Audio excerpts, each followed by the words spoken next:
Good evening, everyone, and happy day before Halloween. Welcome to the next episode of Top 5. We definitely kind of messed with the schedule this month. So, we switched it to Thursdays, and then we didn't even do it every other week. And we haven't talked about it, but we might be going back to Tuesdays. But whoever's here or shows up throughout the stream, welcome, and hope you enjoy it. So, what's up, Jason? How you doing tonight? Exhausted, but I'm here. I'm ready to talk some antagonists, some bad guys, some evildoers, all that fun stuff. So, in addition to that, we had a different topic planned for tonight. We did. And that was because we did top 5 spooky games last year. So Jason and I already have our list. So we were going to get another panel together to do another list. And we only had one person. Everyone's like, yeah, I don't really do spooky games, so I couldn't really make a list. So we kind of pivoted to a slightly alternate topic. So we're doing top 5 antagonists, kind of keeping the vein, not necessarily spooky, but the I guess in the kind of the vein of Halloween. Yeah. So that was thanks to our guest tonight, who was going to be on the top 5 spooky games, even though he originally said he's like, I don't really have any spooky games. And I gave him my list, and he's like, oh, now I have a list of like 40 games. So he was all prepared and ready to do spooky games, but we're like, hey, we're gonna switch the topic so that you're not the only one on the panel just giving a list. And he's like, why not antagonists? I was like, that's great. So with that, we got a pretty regular now. We got Lois Expectation is joining us again tonight. What's up, Lois? How's it going? Oh, good. Hello there. Good evening. Welcome to have you back. So we are doing top 5 video game antagonists tonight, and this is gonna be a fun one. So let's go ahead and say hi to the chat real quick. And it doesn't show up my restream because they chatted before we started the stream. But I see T-Man was in there first, saying Sigma male antagonist. What's up, T-Man? Good to see you. Hope you're having a good evening. And a new name I've not seen before. Is it Kyrie? I'm not sure, but welcome. Kyrie. Hello, and welcome to Top 5 as we rank our top 5 personal favorite antagonists in video games. And Dude is over on Rumble saying howdy. Good evening, Dude. How's it going? So, all right. Well, since this is more of a broader one, I don't have like any specific questions like, what was your first game in this genre or whatever. So I guess let's start with the other kind of usual was this a difficult list to come up with for you guys? So Jason, sounds like for you, it definitely was. So yes, it was, and then it wasn't, because I kept thinking, like, it's not bosses. We've done bosses before, so I can't. I'm taking that equation out of it. It's like, it doesn't have to be a boss. I'm like if it has a really bad boss fight, that shouldn't affect how this person's on the list. Exactly. I'm like, if I go to a random person, I'm like, hey, give me a video game bad guy that you love to hate or you hate to love or anything like that. Who are you saying? And then that's what kind of the thought process I went down. And then I made a gigantic list. And then a couple funny ones popped in, like, as well as I was talking to people about it. And then I was like, okay. As the list kept going, I'm like, all right, this might be a boring list on my end. There's a couple of them, but I'm like, if I'm talking about bad guys in video games, and at least 4, if not all of these aren't mentioned at ever, there's a problem with the list. So that's kind of what I went with for today. Okay. Yeah. After I made my large list before I narrowed it down, Mm-hmm. I made my large list, and then I went back and looked at our boss fights one from a while ago, and I don't think there. You know what? I don't even remember what was on it, but that was. Yeah, when was that? A while ago. Where is it? I was looking at it earlier today, and there it is. It was episode 15. So yeah, it was a while ago.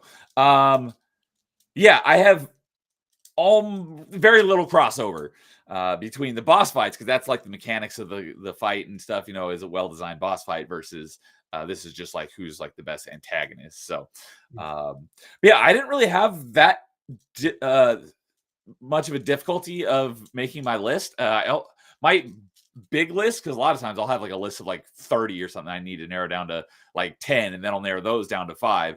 I had 11 as my large list. And it was pretty easy to pick 5 out of those, because the other ones were like, these ones are good, but they're not as like personal to me. So those ones, it was pretty easy to put those aside to the honorable mention. So this was the hardest part was not figuring out which 5 it was going to be, but what order those 5 were going to be in. So. Yeah, for me, the order was easy. Fixing the 5 was the hard. Okay. What about you, Lois? Do you have any difficulty with this one? Not really, actually, because if you guys don't know, I actually made a video on this topic a while back. Oh, okay. But that video was the top 10 best and worst JRPG protagonists out of all the games I've played. Okay. So it was I don't just think limited. I watched that one, given I don't really do JRPGs. Right. So that one obviously is just limited to JRPGs, but it does make up a good portion of my list. That would make sense. Yep. The rest of it was just me inserting everyone else wherever they belong. So I have, if anyone's seen that video, my top 5 is going to be somewhat predictable. Okay. But I got a few others as well. We'll see how many of these that, on your list I even have heard of before. I think one of them might be on one of you guys' top 5, but I don't know for sure. Okay. So, but yeah, so, all right. Well, it's good to be back doing some video game chat, because I've had some stuff going on IRL, and that's why I've done done my a few gaming streams during the day, but I haven't been streaming much in the evenings because I got stuff going on IRL, and it's probably going to stay that way for a while. So, but I love doing this. So I can't wait till kind of everything's all sorted out and I can get back to doing my top 5s and party chats and open mics every week. So glad to be here talking video games with you guys. So, all right. Well, with that, we will go ahead and get into our number 5. So as usual, Jason, go ahead and kick us off with your number 5. So my number 5, as we were talking about like audibles and changing things, was One Right Away. I'm dating the episode right now, but today the Mortal Kombat collection came out, and I had a MK character, but I was talking about like not boss or anything like that, as like the running bad guy of the whole entire franchise, that in all the story modes and everything like that, who would I choose? I originally had Shao Kahn as number 5, but then I switched it up literally 5 minutes ago as I was watching stuff, and I had to put the original bad guy, Shang Tsung. The only reason why I had to switch it up is because I was talking to myself about it. I was like, yeah, Shao Kahn sucks to fight. But like as later in the franchise goes, he's just a big hammer-wielding guy with a cool mask. But Shang Tsung's always the guy that's in the background doing things. He's doing, just random stuff throughout the entire franchise. And he was the original boss. So I was like, yeah, he edged him out. But so yeah, my number 5 is Shang Tsung. I think out of all fighting games, there are a few bosses that are, that you could talk about. But for some odd reason, I always go back to MK. Like I was thinking, like, do I put M. Bison? But I'm like, yeah, but he's just a train conductor. I was thinking about it today. I was trying to think of what might be on Jason's list. I'm like, I wouldn't be surprised if M. Bison was on there or somebody, because I don't really know much about Mortal Kombat. Yeah. Like, Mortal Kombat's probably going to be on there somewhere. Shang Tsung is the Your Soul Is Mine guy, right? Yeah. All right. Yeah, he could be everybody. Like, I mean, he's not the strongest of bosses, but like you can tell that he's, again, we're not doing boss again. That's what I was telling myself. Like, he is the bad guy. Like, he is every character. He can do certain things. So yeah, like he's always has his hand in, what the story is dictating for the game and everything like that. So as my number 5, I had to put Shang Tsung on my list. Okay, so looking at the footage that Lois is playing right now, uh, is Shang Tsung a shapeshifter? Yeah. I did not Yeah. know that. Yeah, he so he absorbs the souls and then he can become that fighter. He's had that since day one. But like in number 2, where he's a more playable character, he could do the same thing so that he becomes very broken. Uh, 3, he becomes younger, but can still do the same thing. 4, he wasn't in 4. And then Deadly Alliance, he comes back. But yeah, there's like, yeah, he could always have do things like that. And quite frankly, I think he's more broken when he's not other characters. It just adds to it. But yeah, he's definitely one of the sorcerers that deserves to be on this list. Okay. Yeah, I've got a couple on my list that are kind of like that, where it's a series running antagonist. So if you had to pick a specific game of Shang Tsung, which one is your like favorite of him as the villain? Probably Deadly Alliance, only because that's where he partners up with one of the villains from number 4 and actually kills one of the main characters before the game even starts. Oh, So like story wise, it's like, oh crap, he did what he was supposed to do, from since the first game. But like the newer games, they more depict him as like it's pretty much smarter than he was before, trying to do other things. So like recently, they've done a really good job of being like, oh yeah, he's the bad guy that's number 2 instead of number 1, but like he's always backstabbing to get to number 1 and everything like that. But I would say Deadly Alliance, since he actually accomplished the goal that he was trying to do since number 1. okay. And Deadly Alliance, what platform was that? That was the one that was the first one off of the arcade. So that would be number 5. That would be like PlayStation 2, Xbox, and I believe GameCube. I can't. Yeah. Or no, GameCube didn't have Deadly Alliance. So just PlayStation 2 and Xbox. Oh, okay. Well, cool. Yeah, yeah. If there wasn't a Mortal Kombat or a Street Fighter on here, on your list somewhere, I'd be like, "Are you okay?" Yeah, I mean, it almost wasn't for a second because like I was fighting between a couple other ones. Like there's 2 on my honorable mention, like that could easily slot in there. But I was like, again, as I was watching the documentary stuff, I'm like, yeah, he's been a really good boss, or I can't say boss, like a really good antagonist since the very beginning. And I'm like, some of the other ones that I have on there, I'm like, yeah, they fit that spot, but I'm like, yeah, no, he just fits that spot. Since '92, he's been the bad guy, and he's still there. So, all right, good stuff. All right, cool. Lois, you're not big on. You're kind of like me. You're not really big on fighting games, right? I have never touched a Mortal Kombat game once in my life. I played.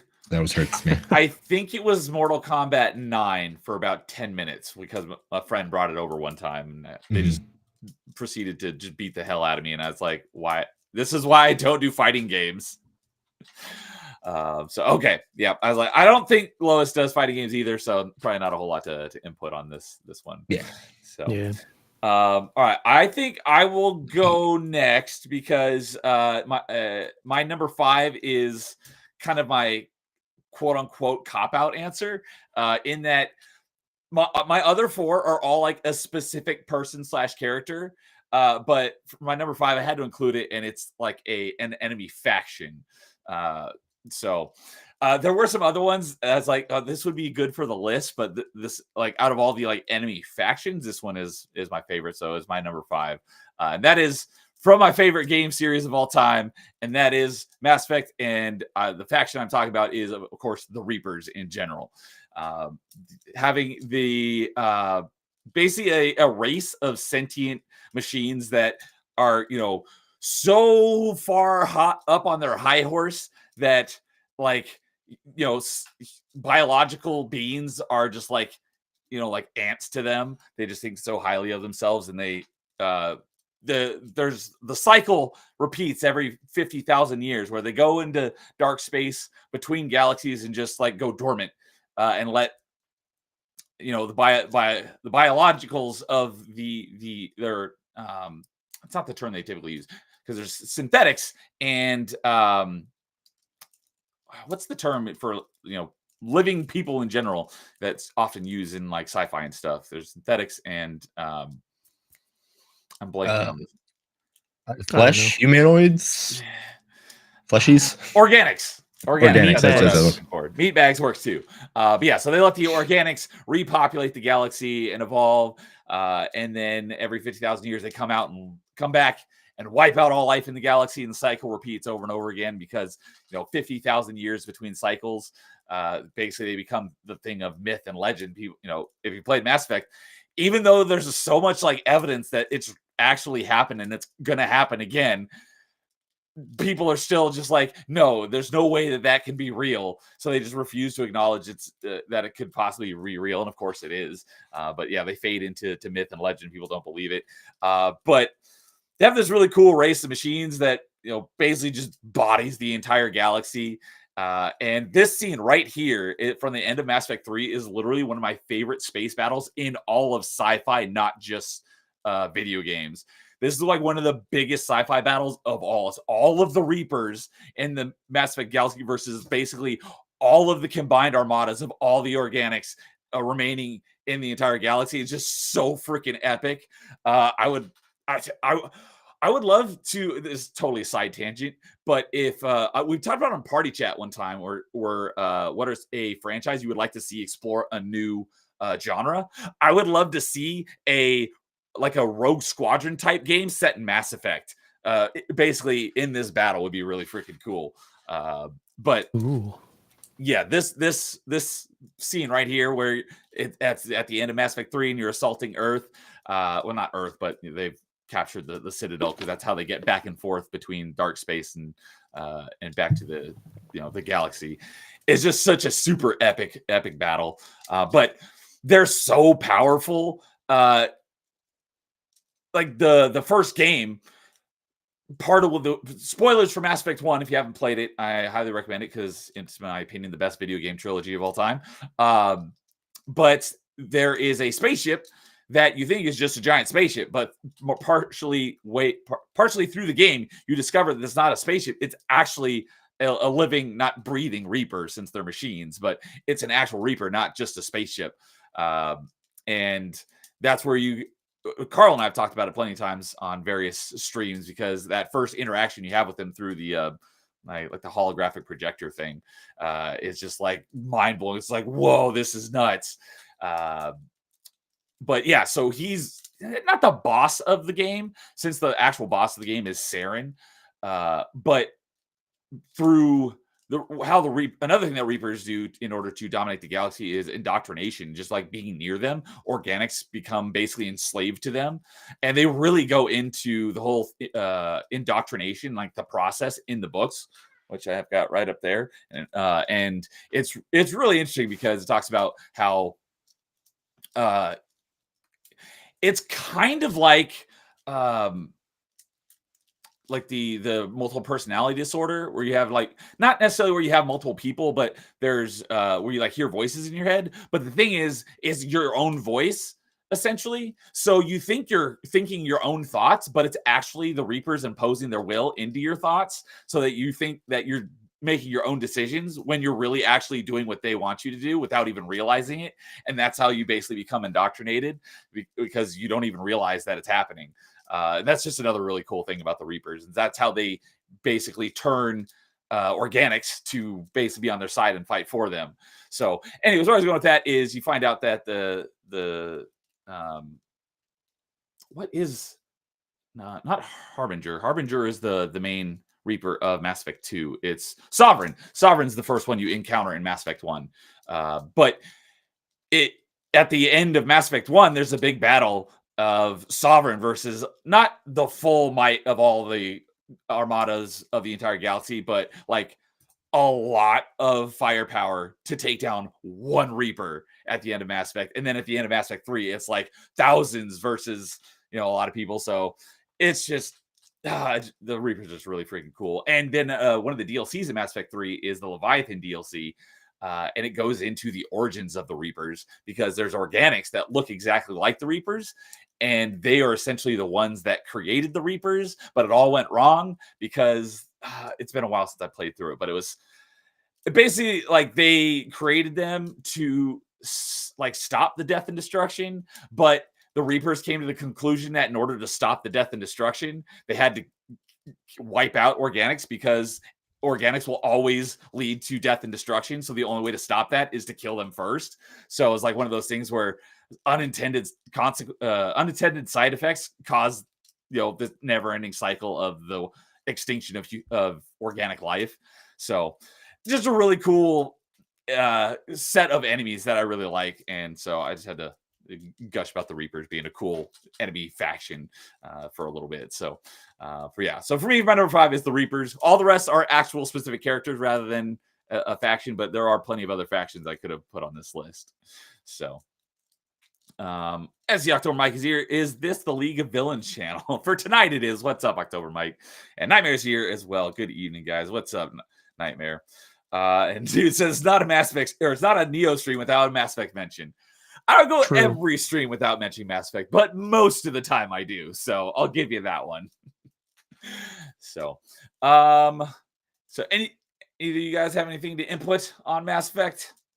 No, as I was looking through some stuff, there was another Mass Effect boss that I was curious if you were going to mention or not. Or antagonist. So I don't know if there's more, but there was one that I saw it. I was like, oh, I never finished the game. So. Oh, I'm assuming you're talking about the Elusive Man. Yes. That would have also been an excellent pick for an actual specific character. He is also a really good villain. Yeah. So that is definitely a good pick as well. So Nightmare says evil equals every villain is lemons. All right. Team. Oh yeah, NerdyNeo does like the Mass Effect. It's my favorite video game franchise of all time. So yes, I do. All right. Anything else before we move on to Lois number 5? No, but you bringing up factions does lead into my number 5 kinda. I didn't even think about this angle, but it is relevant, I guess. I had no idea about Mass Effect being my favorite. I know you're kidding, but all right, Lois. Shocked, I tell you. Well, not that shocked. The Fry meme from Futurama. Exactly. All right, Lois, what is your number 5? My number 5 is kind of a meme. He's a villain from my favorite game of all time. But within the game, it's kind of hard to justify having him on here because the game is like so old and the presentation is so bad in how they did it. But I love him anyway. So my number 5 is Dagoth from Morrowind. Dagoth, what? Who is that? Dagoth. I can put it in the chat if you want. I played a heck of a lot of Oblivion and Skyrim. I don't think I've ever heard of that one. I saw this pop up. He might be mentioned in like a book or something in the Oblivion. They don't talk about what happened in Morrowind a lot. Yeah. If they did, I mean, it's been a long time since I played Oblivion, and it's been a while since I played Skyrim. But usually a lot of the like Daedric characters get mentioned throughout multiple games. So I'm not even familiar with this character. Right. So go ahead and enlighten me. Well, it's a good thing you mentioned the Daedra because Dagoth is not a Daedra. Oh, he's okay. actually that name, I assumed he was he was I just blanked. What was the word I just used? Daedra. Daedra, thank you. Given the name of Dagoth, I assumed he was Daedra. Right. So the name Dagoth is actually based on the faction House Dagoth, which is named after him. Oh, okay. So that they're the House Dagoth, or also known as the Sixth House in the game. They're like the main antagonists of the story. And eventually it leads to you being, I don't want to spoil it too much, but it leads you to being able to take him down somehow. I think, unfortunately, we're talking about bosses that we're going to have to spoil some parts of the game. We are, yep. It's all right. I'm going to try, though. There's some of these I really don't want to spoil if people haven't seen them. But Makes sense. It's like... So I'm going to try. I haven't played Morrowind. Well, I mean, I did play it for about 10 minutes on a roulette stream, but I did not really enjoy my 15 minutes or whatever that I played. So I probably won't be playing it. It takes way longer than 15 minutes for that game to start getting good. So if you feel free you to have spoil to commit to it. You have to commit spoil to it it on my behalf. I won't mind. Oh, it's more for like the chat or anyone who's watching. But Fair enough. let's see, where was I going? Okay, so how's Dagoth? What they are ancestors of the Dark Elves from Okay. like, I don't remember how many years ago, but they basically they took over this artifact that was made by the dwarves, and then the dwarves, like, I don't remember like the sequence of events, but the dwarves actually like completely vanished just out of nowhere, and the people can't figure out what happened to them. But he found one of their most powerful artifacts that basically makes him immortal, and he wants to take over the whole country of Morrowind and drive out all the other people that live there now. So that's what makes him the antagonist. And there's a lot of like, it's a really like Homeland kind of villain, I guess you could say. Like from The Boys. Like like a super uber crazy racist who wants to like destroy all the other races in the world, or just drive them out of Morrowind. Okay. When you said Homeland, did you mean like Homelander from The Boys? Because I don't know anything about The Boys. Or are you talking about like Homeland, the TV show? Homeland, I don't know, as like a concept, I guess. Oh, okay. Ignore I me. don't know anything. I don't know anything about The Boys. I don't either. So you're just talking about like he's trying to make it his own like Homeland. Yeah. Okay, I was taking that in a completely wrong direction. My bad.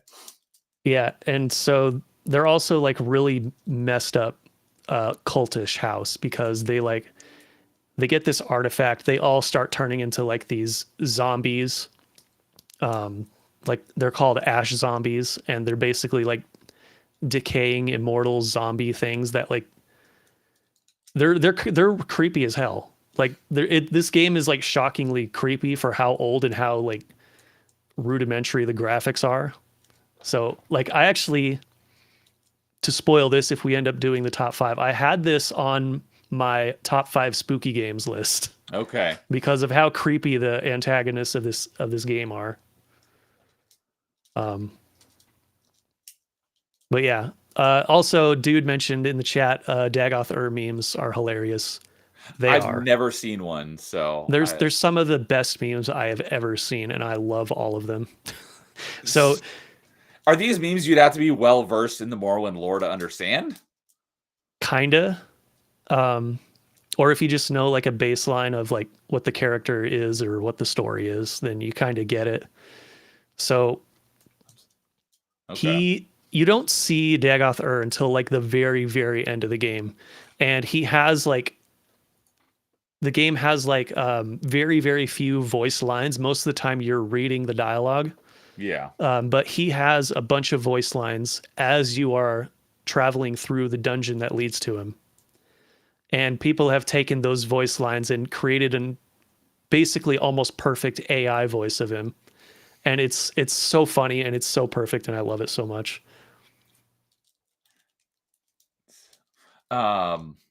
Okay.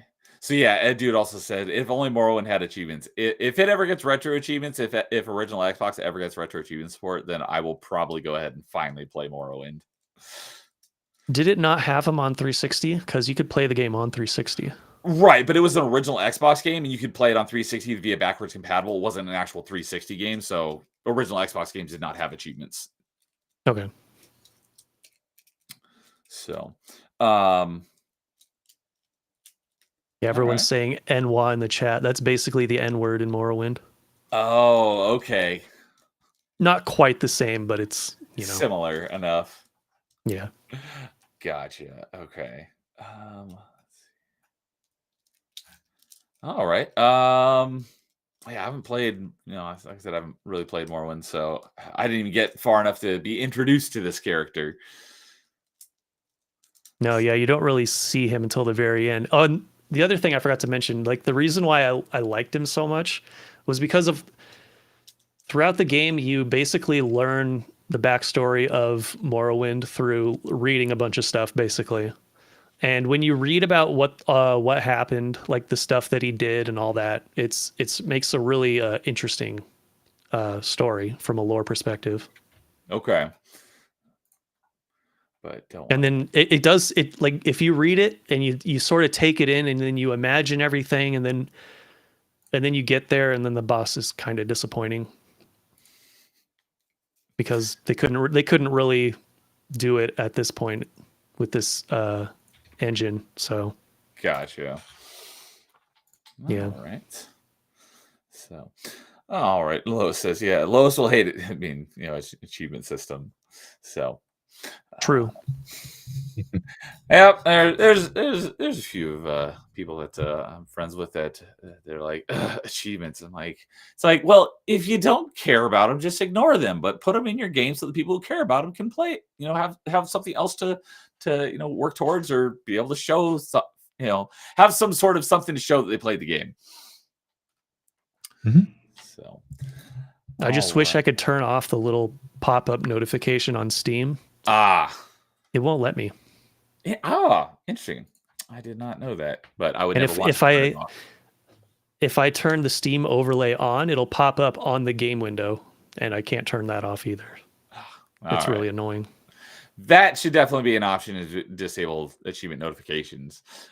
Xbox has it; you can turn them off, but yeah, you can on PlayStation too. Okay. I hate though. I've never turned it off, and it's really annoying when achievements will silently pop. It's like, I beat this boss, and achievement should have popped, and it doesn't pop. And then later I go and look at my achievement list, and it did pop. It just didn't notify me of it. It's like, come on, I want to see it on screen so I know that I actually did it. Because there's a lot of times where there's achievements that are like glitchy, and it's like I don't know if it's like I fulfill the requirements, but I know I've heard that this achievement, like people had difficulty with it, so maybe I have to go and like redo the fight again or something. And I go and do it like 4 or 5 times. Like, why am I not getting the achievement? Then I go and look. It's like, oh, it did unlock. It just didn't tell me again. So that's always really annoying. So, yeah. I actually did. This is a tangent, but I actually did get all the achievements in that Mars First Logistics game I was playing last month. Oh, okay. That because it's the achievements were mostly just do every mission in the game, like the main missions, and then you have almost all of them. So I'm like, all right, here we go. How long would you say it took you to get to 100% that game? I'm a bad person to ask because I did like a challenge run of it. As soon as I learned that I could, harder? I made it way harder. Okay. I basically didn't buy new parts for my vehicles after a certain point. So yeah, I made it way harder and took way longer. Yeah, basically. So, because it looks interesting. I think I might enjoy it. What do you think? Do you think I would like that game? Maybe. I don't know. I don't know of anything similar you've played, so I don't know. All right. All right. Well, with that, we'll go ahead and move on to our number 4s. So, let's see here. All right, I think I'll go ahead and kick off our number 4s. And as I alluded to a few minutes ago, my number 4 is one of those like series spanning bosses. And he is also in the thumbnail for tonight, which I shamelessly reappropriated from our top 5 boss fights. Because like I noticed it worked nice. I'm like, that looked a little familiar, and I just didn't think anything of it. And I was like, I wonder why it looks familiar. But yeah. Yeah, it's because this afternoon I realized I'm like, oh crap, I never scheduled the stream. So I just grabbed the top 5 boss fights thumbnail and just changed the word from boss fights to antagonists and just reused it. So I was lazy. It worked. I wouldn't have had a chance to make one this week, so it works. I'm glad. So it worked well, but he is on our thumbnail for tonight, and it is from my favorite series of Super Nintendo games. You can't really see it, but it's the one that's right there in my Super Nintendo right now, and that is the not the main protagonist of Mega Man, because the main protagonist of Mega Man is Dr. Wily, which is the classic Mega Man series, which I've played, but I'm not really into them. My series is the Mega Man X franchise and the ongoing antagonists through all. Let's see here. Is there any? I actually didn't think about this ahead of time, but I'm pretty sure he's the final boss of every of all 8 Mega Man X games, and that is Sigma. Yeah, I think he is the boss of Mega Man X1, X2, X3, X4, X5. I'm It's 6 that I don't remember. I'm pretty sure he's still the boss of X6, but I could be mistaken. But he's the boss of X7, and I think he's the boss of X8. But X6 and X8 are the ones I'd have to go back and double check. So we're looking at Mega Man X right there, which is what's that? Fun fact about him too is he's the boss of Marvel vs. Capcom Infinite, and he partners with Ultron to become Ultron Sigma, because obviously Sigma's a virus and they become one, and it's kind of cool. Oh, that is cool. So one of the other things I was thinking about, because a lot of some of the antagonists, maybe not in like the mainline games, but maybe like some spin-off games, they become like a playable character. Like a lot of the Nintendo antagonists are playable characters in like Smash Brothers. I don't know. I don't think there are any games where Sigma is a playable character. Is he a playable character in that fighting game you just Marvel vs. Capcom? Yeah, he's really good too. Okay. Given that I'm not big on fighting games, that would have been my guess. Like if there was any game where he was playable, my guess is it would probably be like one of those Marvel vs. Capcom fighting games. I know Mega Man X and Zero are playable, so I would assume that possibly Sigma is also playable. So, all right. So in that one, he is, but none of the actual Mega Man, like not mainline, but games. There's the classic series. There's the Mega Man X games. There's the Mega Man Battle Network games. There's the Star Force games. There's the ZX and ZX Advent games, Mega Man Zero games. There's so many different spinoffs of Mega Man, and out of all of those sub franchises, I'm pretty sure Sigma is not playable in any of them. But yeah, I just, Mega Man X3, they tried to, because he was like I said, he's the boss of X1 and X2, and they made no, they didn't try to hide it or anything. X3, they tried to mislead you into thinking that this, it's like we've done Sigma 2 games. This is a new enemy, and Sigma's not in it. But then, spoiler alert, you beat the final boss of the game, and then you find out that he was actually working for Sigma, and then Sigma is actually the boss of Mega Man X3 as well. Surprise, surprise, surprise Pikachu face. So you fight him in Mega Man X3 and into X4 and X5. Obviously, he's very different in each and every one, so they do change him a lot.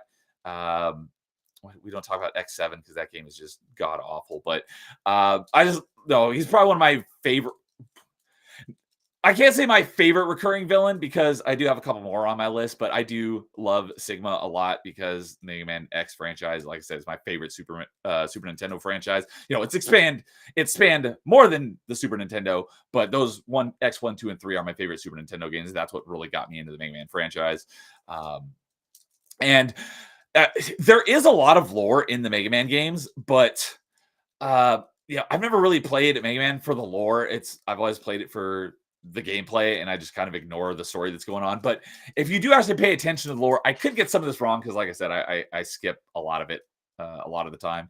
But like you said earlier, Sigma is actually a virus, which is why he just keeps coming back, because it's like you kill like his corporeal form essentially. That's like right there. That's kind of like his native form right there, since he's a virus. And it was kind of cool that they were able to pull that off. It's kind of like Symphony of the Night on PlayStation, where they didn't want to like greenlight the game because like we're in the 3D era. No one wants 2D games anymore. So they threw in a couple of like 3D character models, like the books in the library. Although it wasn't quite the same thing because this is, a generation before that. But it was kind of cool that they made this, wireframe 3D character. And they did it in X3 as well, in a basically a fully 2D game. So that was kind of cool. But anyways, he's a virus, and so he can, take many forms and kind of move his consciousness between bodies, a lot like Palpatine in real Star Wars, and why he came back so many times, but not the way they did it in the Disney disaster trilogy. That's an abomination. We don't talk about that. We don't talk about that. But in addition to that, the part I forget is whether Sigma built Zero, who is really freaking cool. I love Zeros. When we talked about did we do top 5? No, it wasn't. I know we talked about on Party Chat. We talked about like top 5, or not top 5, but favorite like sidekick characters. And Zero is one of, if not my favorite sidekick character, because Zero is freaking awesome. But anyway, Zero was designed to be a bad guy, and I forget whether it was Dr. Wily that designed him, and then Sigma like kind of took over for him, or whether it was Sigma designed him, and then he actually turned good for a long time. And there's been this long going like back and forth between like Zero being a good guy and a bad guy. But anyways, it's like I said, the story in the Mega Man games is kind of nonsensical, but when you really look into the lore, it's pretty interesting, especially since this is technically in the far future, because there were humans that are mostly wiped out. They do still exist, but basically everything in the Mega Man games is Mega Man X, and everybody you fight and all of your sidekicks are all Refloids, except I think the main sidekick character in the Mega Man ZX or the Mega Man Zero games, Ciel, but it's Ciel. I'm pretty sure she's fully human, but she's like the leader of the resistance, and it's basically just like good Reploids versus bad Reploids, which are the Mega Man's version of robots. And we also talked about just recently on a party chat, what boss have you fought the most times? And Sigma is definitely because he's the boss of so many games, and I played them all, so many times. He's also probably one of, if not the boss that I fought the most times in my life. So I just really like Sigma because he is, my favorite, or the main antagonist of my favorite sub-series of Mega Man games. And Mega Man is one of my favorite franchises. So, all right, let's see here. So let's see. I wasn't looking at chat, but chat is popping off here after I started talking about Mega Man. Crazy Landlow's here. What's up, Crazy Landlow? Am I late? Not too late. We're only in our number 4s. So I just started off number 4. So all you missed was number 5. T-Man says, except for Mega Man X8. What was that in reference to? Was Sigma not the boss in X8? It's been a while since I played it, so I'd have to go back and check, but that's a bit spoilery. Also, Sigma was the original Sigma male Reploid before Sigma male even existed. I find it funny whenever someone talks about like the Sigma males, like not in anything to do with video games, just like the Chad men, and they call them like Sigma males. Like I always think of Sigma from Mega Man, even though the origin of Sigma is the Greek letter of Sigma. But that's why the Sigma symbol in the Mega Man X games, that is the symbol, is the Greek letter of Sigma. And it's also used in mathematics for summation. So Tina says, if I had a personal favorite antagonist from the Mega Man series, it would probably be Dr. Wheel from the Mega Man Zero series. That guy is just pure evil. I don't even remember because it's been so long since I played the Zero games, but I will be playing through them again twice because I'll be playing the Game Boy Advance versions and I'll be playing the DS collection of all of them as well. So, hey, Sergey's here. What's up, Sergey? Yo. And Tina says he's pretty much relentless. I think the best antagonist is Voss from Far Cry 3. I don't know if that'll be on any of our lists, but I do often see him mentioned in a lot of best antagonists. I've not played it. The only Far Cry game I've played is Blood Dragon. So I will play Far Cry 3. I do own it. I just haven't played it yet. So I will be playing it at some point. So I will get to experience him myself. But I know basically everything about him just from videos that, tons and tons of videos that talk about just how good of a villain he is. So I'm going to skip that comment because that will be brought up later. Hint, hint. And T-Man said, actually, it was Dr. Wily who built Zero. Okay, that's what I thought. I was like, I'm pretty sure it was Dr. Wily that actually built Zero. But Sigma kind of like corrupted him or something. And here is the final boss fight versus the Sigma in Mega Man X3, which is my favorite Mega Man. So, and there it is. All right. I was like, he doesn't have the Z-Saber. He does have the Z-Saber. We're not watching my footage, are we? No. Okay. You have footage? I have footage of me fighting the last 2 forms of Sigma here on Mega Man X3 because I posted it as an achievement guide for the Mega Man X collection on Xbox One, because there's an achievement for beating him without the what's it called? Not the Omega. It's the gold armor. I just forgot what the in-game term is for when you get the gold armor, but there's an achievement for beating it without the gold armor, and so I recorded myself beating him without it as like a guide to show people how to do it the easiest way possible. So, All right. In fact, X4 cutscene, 0 fights, Sigma, and infected him with the virus. That's right. I've there the version, because there's a couple different versions of X4, kind of like Shadows of the Empire, where Shadows of the Empire, if you play the N64 version, there's no cutscenes, but the like PlayStation, or I don't remember if there was a PlayStation version, but I know there was a PC version that had actual cutscenes in it. So the versions of X4 that I originally played didn't have those cutscenes, but I have seen them since. So yeah, those cutscenes. Yeah, Sigma infects Zero with the virus. Yeah, because there becomes the Zero virus is one of the gameplay mechanics of X5 or X6. I forget which one it is, but yeah. Oh, so Sigma wasn't the final boss of X8. Thank you for the clarification. It's been a long time since I played, so I didn't remember. So Nightmares also only played Blood Dragon, and who knew Neo is so evil by having an expired Discord link? Oh, is it?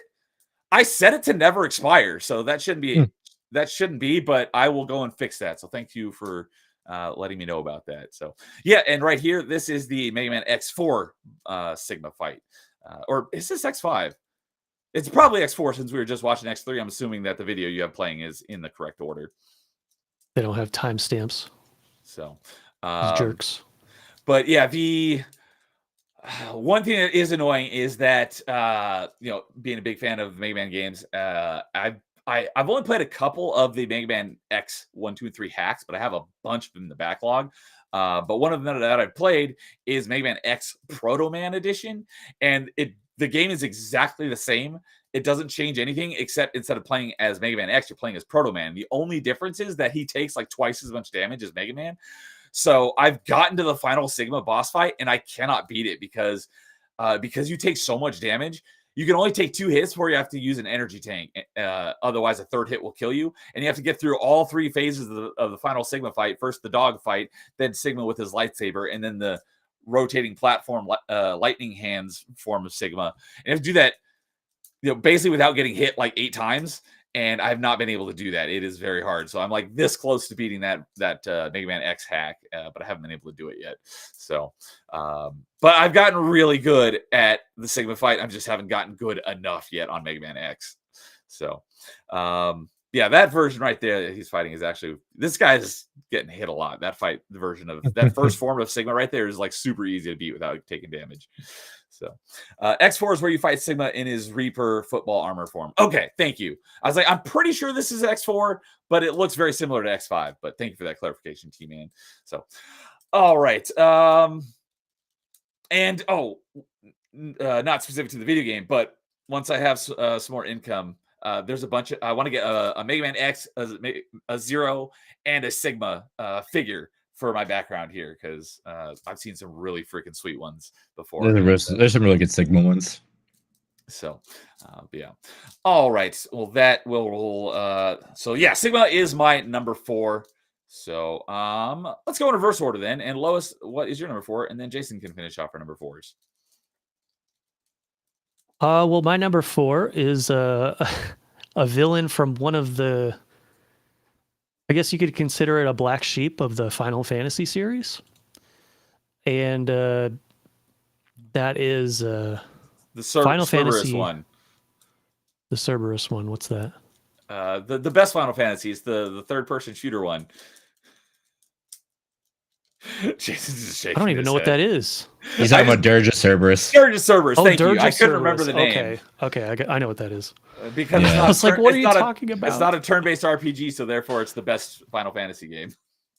Although, no, if I had to say, even though I technically haven't played Dirge of Cerberus, but if I had to pick a favorite Final Fantasy game, even though I haven't played any of them, it would probably be Stranger of Paradise, since it's a hack and slash made by Team Ninja. Oh, is that a better choice? Jason, is that better than Dirge of Cerberus? Is that a better choice? Have I redeemed myself? A little bit. I did play the demo of Stranger of Paradise, and I was like, there's a lot of potential in this. It just didn't capture me. So sorry to play that. Sorry to interrupt, Solois. What is the other black sheep of the Final Fantasy franchise? Still, I need to play that game for the chaos. Are we Dirge of Cerberus? No, Stranger Paradise. Stranger Paradise. Okay. No, but I'm actually talking about Final Fantasy 13-2, 13-2. which a lot Is of that people. Lightning Returns? No, that's 3. That's 3. Okay. Yeah, it's the second one is the one where you play as Lightning's sister, Sarah, and the other guy, Noel, who joins her. I'm not even sure I'd recognize these characters if I saw them. Right. But the villain of that game is called Caius Ballad, and he is my number 4. Well, let me fix that. That's this guy right here. He is. See, This is another one that I'm going to try to explain without spoiling too much, because I actually, even though this game's story is kind of a cluster, I think this guy basically redeems it and makes it very, very interesting to me. He's a very tragic villain. And basically what you're watching here is him watching a girl named Yule die again for like the 1,000th time. And he's basically wants to destroy the world because of it. And that's kind of the gist of his motivation, without spoiling too much. He challenges Lightning to a duel here, and she's like the guardian of the goddess right now. So if he can kill her, then he can accomplish his goal. But I believe they get locked in a stalemate for a long time, and then her sister goes on this cluster of a time traveling journey, and a whole bunch of crazy stuff happens that references back to the first Final Fantasy 13 game as well. So yeah, it's crazy.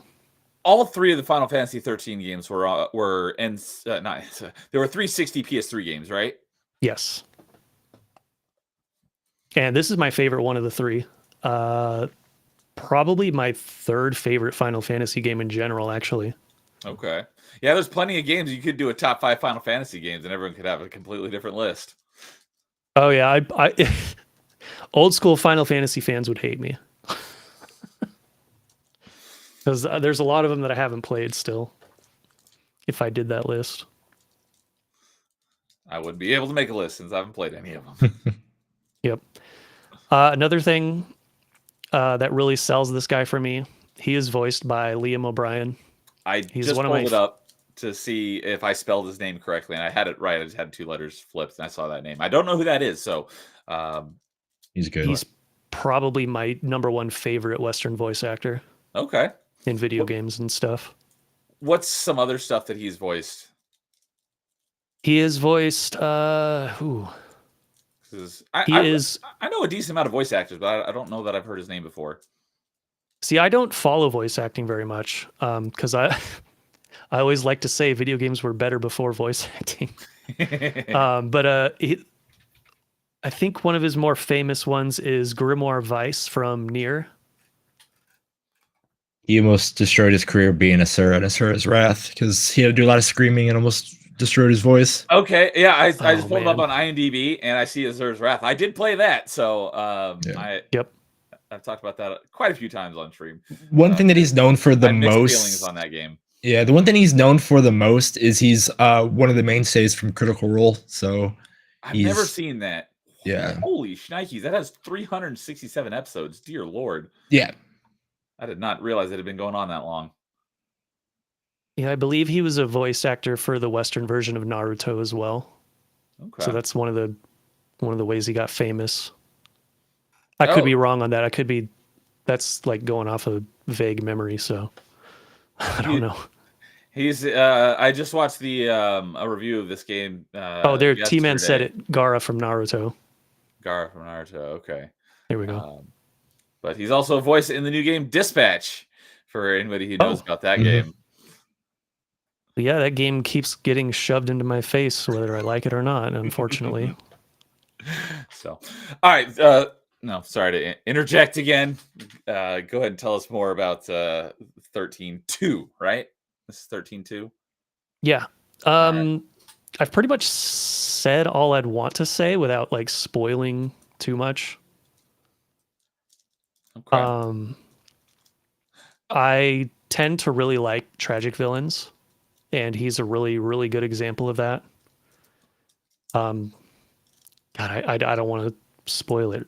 Okay, but he's all right. So he's a really good villain though from Final Yeah. Fantasy 13 2. Okay, it's like so she was just running up near a near vertical surface on her horse. It reminded me of oh shoot, what's the horse you get in Skyrim that there were memes about it? It could it was like a Yep. spider horse. It could walk up walls. Yeah, this whole trilogy is over the top and crazy. What's the name? Shadowmere? Shadowmere? Is no, Or that's Shadowmere? no. Is that it's like Shadowfax is from Lord of the Rings? Horse in Skyrim. What's the name?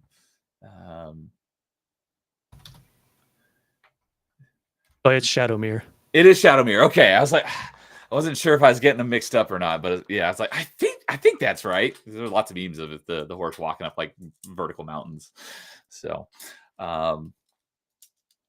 All right, so Final Fantasy 13 2. And this was Caius Ballard. Ballad. Ballad. Okay. I was like, wait, did I misspell it or no? I spelled it right. Ballad. So, all right. So yeah, don't want to give too much away for anybody who hasn't played it because it's definitely worth playing. It sounds like for anyone who's a fan of JRPGs. Yeah, there's a lot of negative reception towards this trilogy though. Oh, okay. And a lot of it is justified. But I think this is it's definitely overhated to some degree as well. Okay. You have to kind of like clear your mind and go in with no expectations whatsoever and just see how you feel about it afterwards. That's what I'd say. Go into it with lowest expectations. Haha. Well, you can do that too. I wish I had the rim shot sound effect. So, or go in with no preconceived notions, basically. All right. All right. Let's see here. Chat. So T-Man says Mayman X6, 4 through 6 are all in the same engine. So it makes sense on why you might get them mixed up. Yeah. 1, 2, and 3 are all in like one engine. Then 4, 5, and 6 are all in one engine. And then 7 and 8 look very different. So it's easy to mix up 1, 2, and 3 and 4, 5, and 6 if you aren't too terribly familiar with it. So let's see here. Nightmare says the best Final Fantasy is Final Fantasy 16. I haven't played it, but if I was going to play one of like the mainline ones, that would probably be the one I would start with. Wait, I imagine that's a very hot take. Mm-hmm. Nightmare and I have a lot of similar tastes, so I bet if you like it, I would probably like it as well. But yeah, I know a lot of people were not big on 16. 14 was the MMO, and then 15 to 16 are single player ones, right? Yep. Yeah. Okay.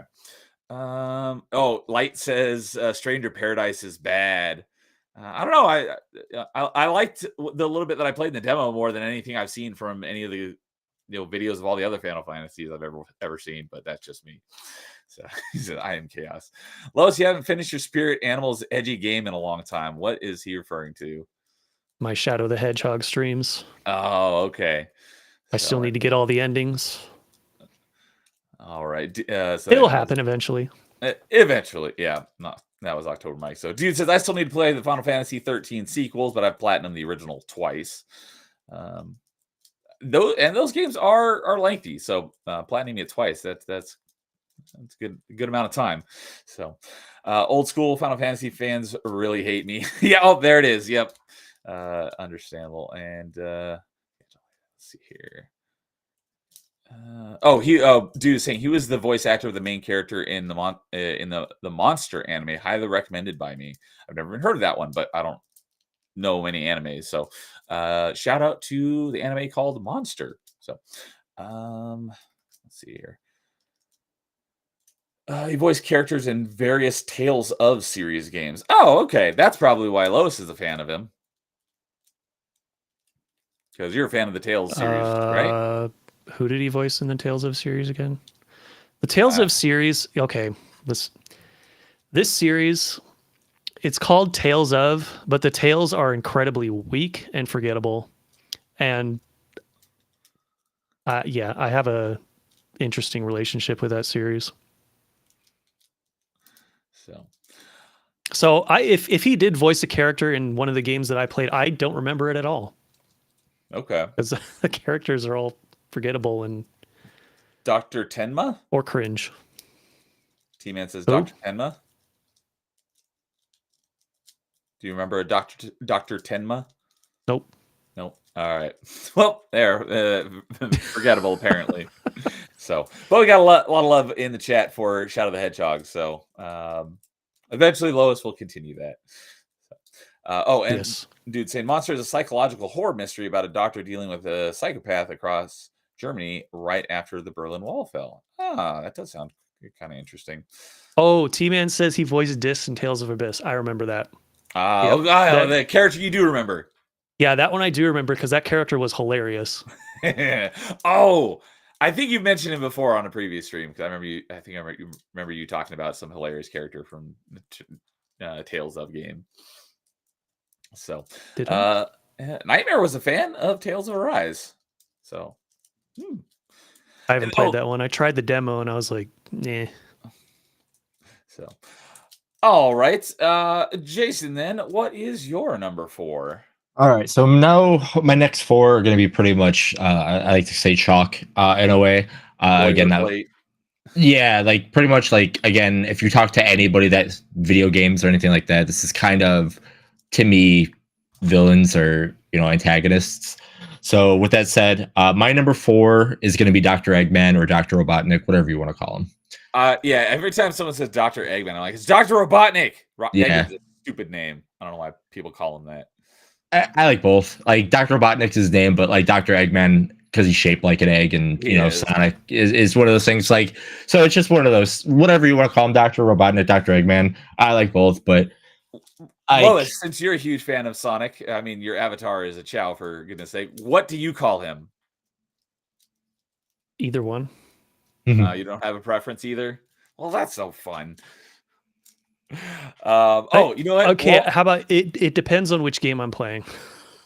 I'm gonna put a poll in chat for everyone to pick between Dr. Robotnik and Dr. Eggman. So as crazy as it sounds, I bet you I wouldn't be surprised if it was like 50-50.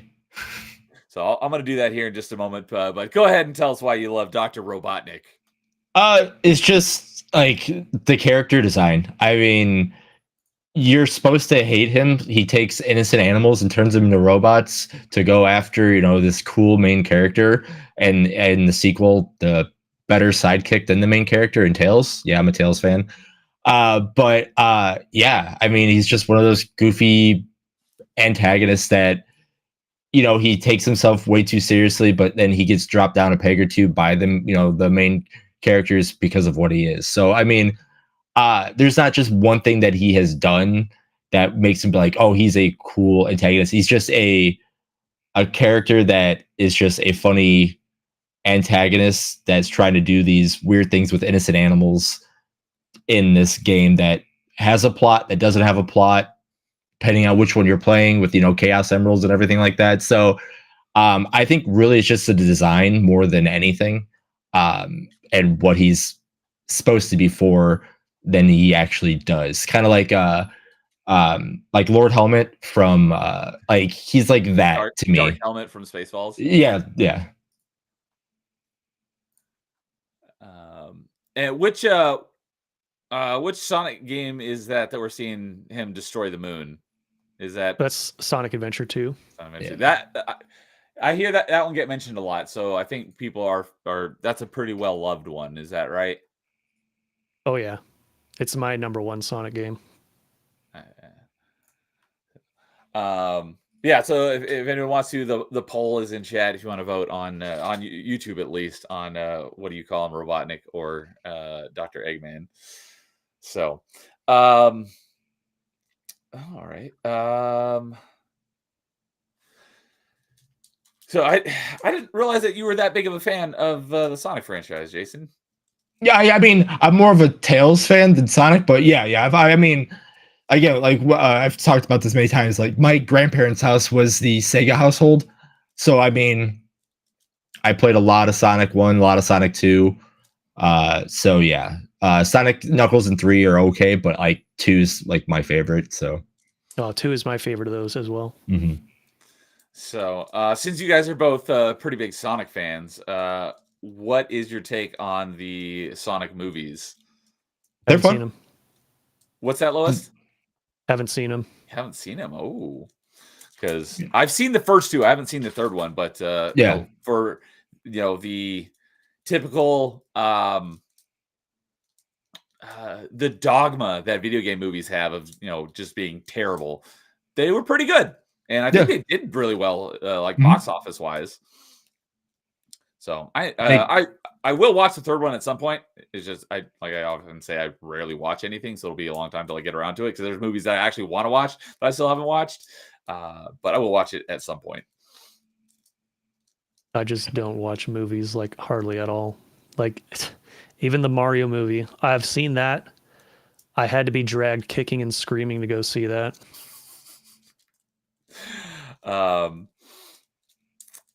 Yeah, I mean, I've watched lots of movies in my time, in the past, so I can talk about movies like all day long and actors and stuff. It's just in the last few years, I just have watched barely anything.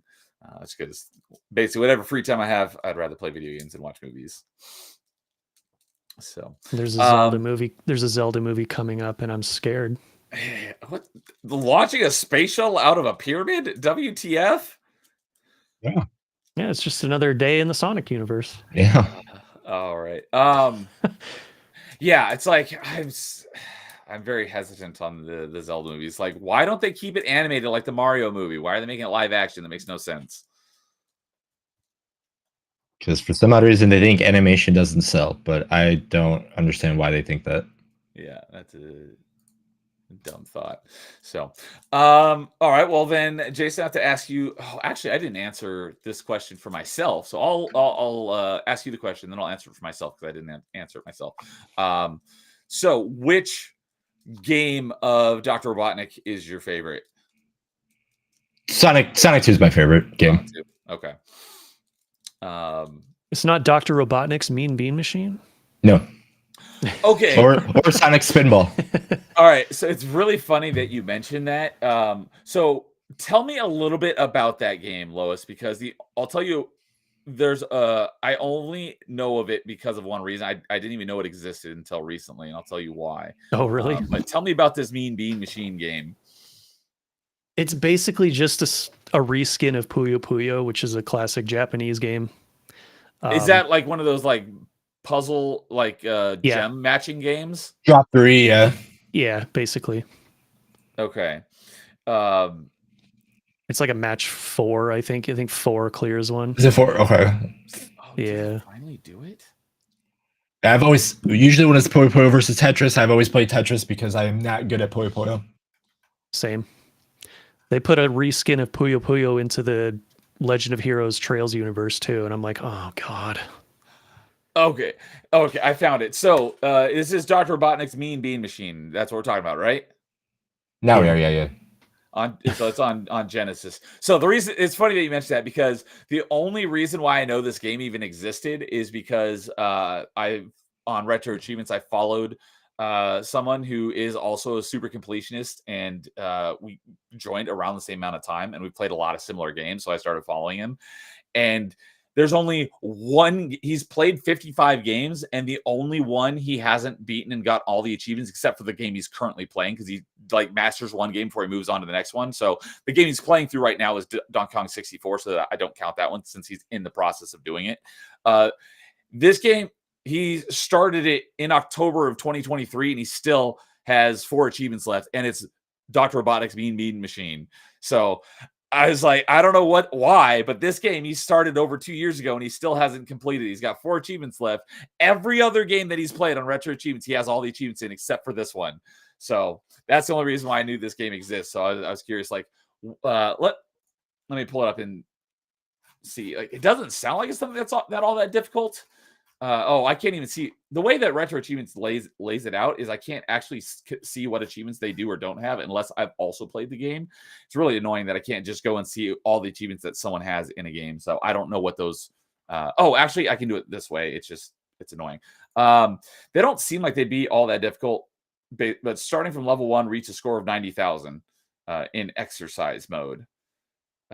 Clear 600 beans in exercise mode, starting from level 1, reach level 50 in exercise mode, and complete the game without continuing in scenario mode on hardest difficulty without using passwords. That sounds difficult, but the rest of them don't sound all that difficult. They're worth 10, 10, and 25 points, whereas that last one's worth 100 points. So it's kind of surprising that he hasn't mastered this one game, and it's like one of his oldest games. So, yeah, so it's just funny that you mentioned the Mean Bean Machine. So, so as for myself, so as I said, my ongoing series antagonist that I really like is Sigma, but I didn't answer which one is my favorite. I would instinctively say Mega Man X3 because that's the one that's my favorite of all the Mega Man games, and that's one I played the most. Although Sigma and Mega Man X, at least his first form in Mega Man X1 is really cool because he's got the lightsaber. He's just super fast and annoying. But once you get it down, if you're fast enough, you can do it pretty easily without taking damage, but you got to be really, really fast. It's that second form with the floating hands and the lightning, and he's shooting fire everywhere. That form is a royal pain in the butt because he's basically immune to everything except for one weapon type, which is really, really, really stupid. And that's also one of my big issues with one of the bosses. I think it's in Mega Man 2, like classic Mega Man, not X, but classic Mega Man. I think it's Mega Man 2 at the very end. You fight, after you beat Wily, you fight the alien, or maybe it's the other way around. But one of them is only vulnerable to one weapon. If you run out of ammo, you're screwed. You can't beat it. You have to go start it all over again because there's no way to recover. Your energy doesn't refill after you die, and there's no enemies to kill to farm energy to get your energy back. So if you run out of ammo, you're screwed. So it's kind of like that because he's only immune to one weapon, and it's the rolling shield, which when you shoot it, it falls immediately. So it's got like an arc, so it doesn't shoot out straight. So you have to get like super close to him in order to even be able to hit him. So I'm not a fan of that form, but so I would have to say Mega Man X3 because both forms of Mega Man X3 I've gotten pretty good at beating without taking any damage on both forms, and they're, in my opinion, they're more fair than that second form of Sigma in Mega Man X. So, yeah. All right. Anything else on? Oh, let's check in on the poll here. Anything else on Robotnik from either of you guys? And wait a second. Oh, I got a question for you, Jason. What do you think about Robotnik now, like in modern games? I mean, he's more just there, if that makes sense. Like, I really don't have an opinion on how he is now. Like, I wish you'd go back to like being more of the villain than kind of just there. If that makes sense too. Yeah, I feel like ever since probably Sonic Colors, Yeah, he's just been kind of like a joke villain. yeah, like that's what I'm saying. Before that, yeah, like he had some seriousness to him. Now it's just like they're like, oh, he is more him than he is a threat in a way. yeah, pretty much. Like that's kind of why I pulled up Sonic Adventure 2, because in this game he does some pretty serious stuff in this game. Mm-hmm. And he's actually kind of a scary antagonist in the way.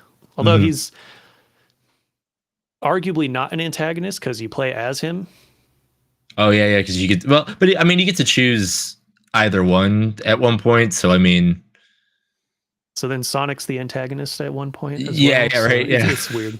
But then, like in the true story at the end, none of them are. So right. There's somebody who's on my honorable mentions that is the playable character in the game, but he's still the antagonist. So there's not a lot of games that do that, where you're playing as the bad guy. But it was a fun game, so I threw him on my honorable mentions. So, all right. So before we move on here, I'll leave the poll running, but as of right now, we have 6 votes. And as Jason said, it's 50-50 between Robotnik and Eggman. Got 3 votes for each. So I'm going to leave that running through the whole stream unless we come up with something else to throw out a poll. So someone could tie break it before the end. Don't let me forget to pull the poll up before we end the stream. Okay. I want to, in case there's any more votes that come in. So, all right, let's see here. So, oh yeah, Sergey saying why not both? We're talking about Robotnik and Eggman. We got T-Man goes either way. Giggity. Nightmares Adventure 2 is iconic. Let's see here. T-Man also loves Sonic Adventure 2. It's crazy because they reference that in the new Sonic movie, the destroying the moon thing. Okay. Landlow says he destroyed half the moon, but yeah, he was a menace in Adventure 2. All hail Shadow. So we got some Shadow fans. And Nightmare hasn't seen the movies, but he should. I like Shadow, and also voiced by one of my favorite actors in the movie, at least. And he's black and red, which are my favorite colors. So I'm automatically partial to him, even though I know next to nothing about him. I've never even played a game that has him. But T-Man says it's a great trilogy of movies. Talking about the Sonic movies. Hopefully, it still keeps going strong. I hope so as well. You guys got to watch the Knuckles TV show. James recommended it to me. It's good. Oh, that's right. I've heard them say good things about the Knuckles show. And Landlow says the most recent Sonic movie, the third one, is the best one. Oh, all right. Nightmare says we need an R-rated Shadow movie. Ooh. Is that where he's dual wielding his Desert Eagles? Well, at least I think they're Desert Eagles. That would get me to go and see it. An R-rated Shadow movie. Like, I'll be there day one. Day zero. Day Get zero. me in there. He also says I'd watch more movies if I had someone to see them with. Yeah, same here. Yeah, T-Man's scared of the live action Zelda movie. Exactly. Just have it animated. Exactly. I hope it's good, but I just don't understand why they didn't show animated. So, dude says, yeah, Mean Bean Machine must have some hard achievements. Only one of those four actually sounds difficult, but I don't know anything about the game, so maybe they are all difficult. And Eggman, Landless says, Eggman still has his moments these days. They made him kind of like a Adventure of Sonic the Hedgehog. Which Thank you. I think that's the cartoon from the 90s. Oh, I did like that show as a kid, even though I wasn't a big fan of Sonic, but I did like that show. So thank you for that. I'm like, that looks like an acronym. I'm never going to be able to figure out what that acronym means.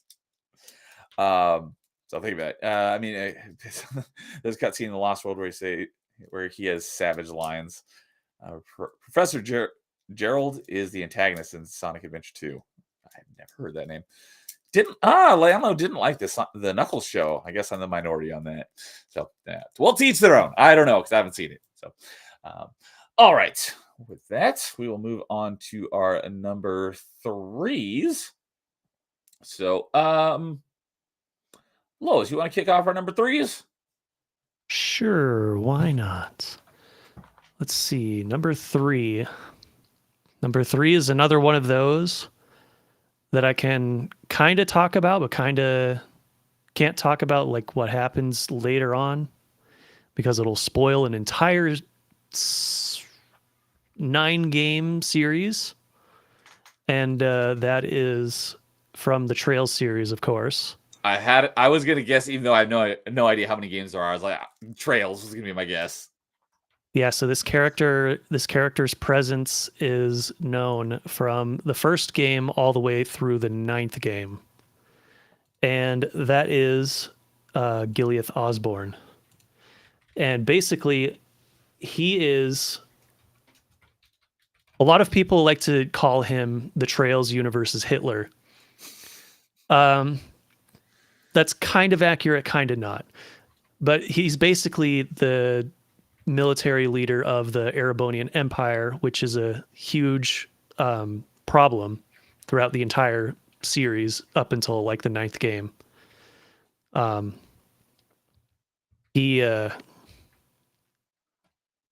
He's also got an interesting backstory as well that I won't spoil here because that's a very important one. I don't know what else I can say about him, really. What you're looking at here is from the 3rd game. That's the first time that you see him in person. And it's actually via a flashback. So this is him visiting the queen of another country. And what is this on? Is this like a DS game? This was it came out PSP, right? in 2004 to 2007. That's when the Sky trilogy came out. It was on PC first, and then it went to PSP. So it was made with the PSP in mind. Okay, yeah, that would have been my next guess. Like, this definitely looks like a handheld game. So Yeah, okay, and this is very much upscaled. So this is the PC version. the PC version. Okay, and so Light says Space Hitler. Although I don't think this game takes place in space. No, think Fantasy Hitler. That's what I was gonna say. I was like, my guess would be Fantasy Hitler. Yeah, although this series does delve into sci-fi a bit Okay, later on, mostly. so you said he's the like the ongoing antagonist through the 9 Yep. Trails games. Yep. So he led the war against the country that he's visiting here in this cutscene, which happens 10 years before the first game. So that gets brought up in the story a lot. And then So here, this is before he waged war on this country. this is after that. Oh, okay. I believe this cutscene is in between the second and third game. Gotcha. Yeah. So, all right. So, I'm trying to think of what else I can say without spoiling it. having too much spoilers. So, okay, I can think of one. He's the leader of the Erebonian Empire. The Trails of Cold Steel series, which is the 5th through 9th game, those take place in Erebonia. So he's like the big main focus of those games. Okay. So, because his faction is always the enemy faction, though, right? You're not playing as his faction. No. All right. You are allied with his faction, sort of, in some ways during parts of the story. But like it goes like there's like different weird movements in the story that makes that happen. So Okay. yeah. So this is Gileath Osborne from Trails, and you said this is from the third of the Trails games. Is this same question that I asked Jason? Is this your favorite one of his character? Oh no, he definitely shines most in the 9th game, Trails of Cold Steel 4. Okay, so that's the last one then. Oh yeah. Kind of all the stuff he's done over the games kind of comes to a head in that one then.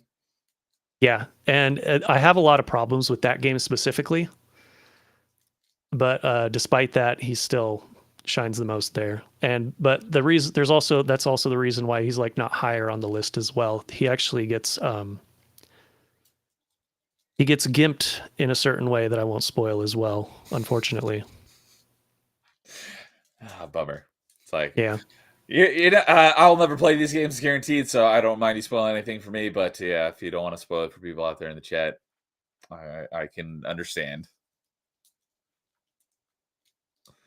So, Yep. I don't know what else I can add without spoiling too much. So yeah, October Mike says Wolfenstein does have Hitler in space. That is correct. True. I think another reason why people compare him to Hitler a lot is because the Erebonian country is kind of Germanic styled. Okay. This country they're in now is the liberal country that is based on either England or Spain, one of the two. I was gonna say my guess would have been like some sort of British inspiration. Yeah. And then there's also Calvert that's based off France as well. That's in the very late games. You get to visit those countries in the very late ones. It's like, I could make some jokes, but I'm not going to. Do it.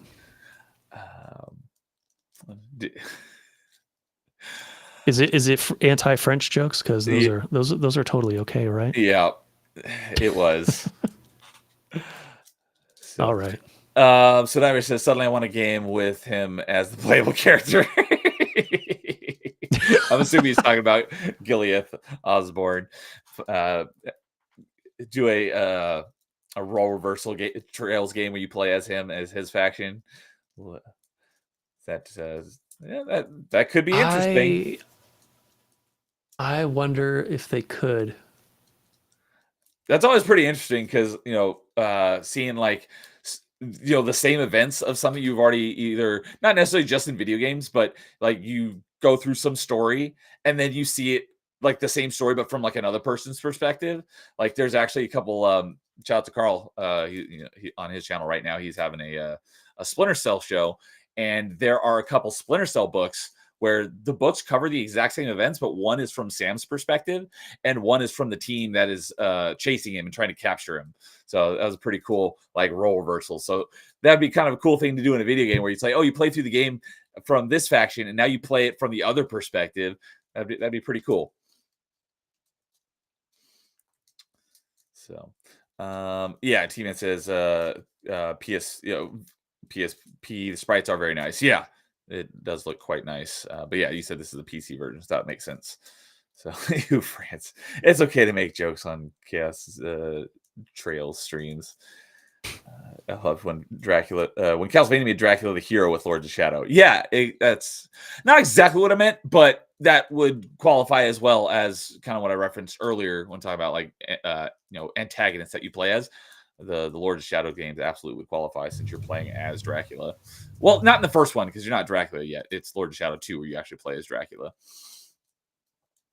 So, all right. So yeah, without spoiling too much, Gileath Osborne from the Trails series for lowest number 3. All right. Jason, you want to do your number 3? Yep. My number 3 again. Can't talk antagonists unless you talk about this one. And my number 3 is Ganondorf. Ganon again, whoever you want to call him. Ganon, obviously, Nice. if it is human form kind of thing. Ganondorf, if he's in that monstrous kind of crazy, cool form that they eventually end up bringing out. But yeah, I mean, what can't you say about him? Like he's one of the true villains of the gaming world. Both forms, like I said, my favorite is in Link to the Past, but that's more of his like regular form. But like when they did the 3D and they have the bigger one that we're used to playing like in Smash, I think it's just a towering hulking guy, and it's kind of crazy. So that was quite fortuitous because Ganondorf is also my number 3. Cool. Oh, nice. So I'm over here like trying to keep it in without bursting out laughing. So yeah, Ganondorf is also my number 3. So that actually worked well. Wouldn't really have mattered which one of us had gone next on our number 3. So And I have him in my honorable mentions. He'd probably be my number 6. Okay.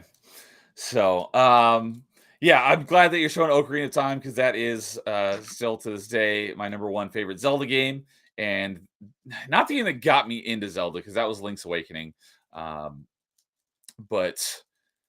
yeah, this is the first like Zelda game that I like really fell in love with. So when I think of Ganondorf, I think of Ocarina of Time Ganondorf.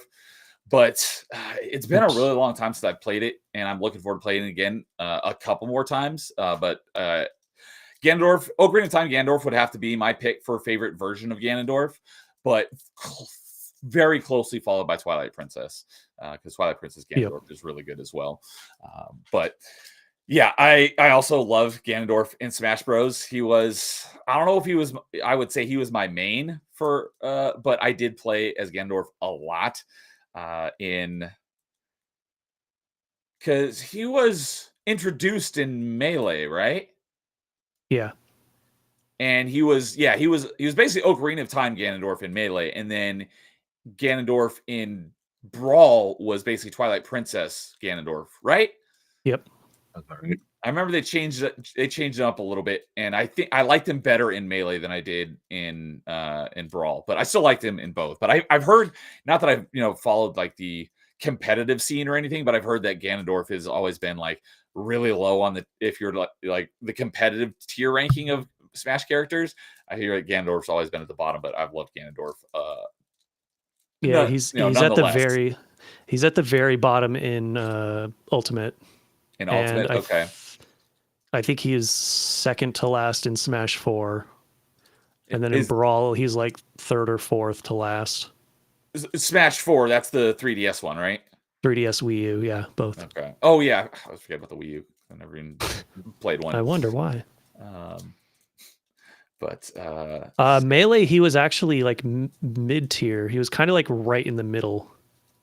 okay.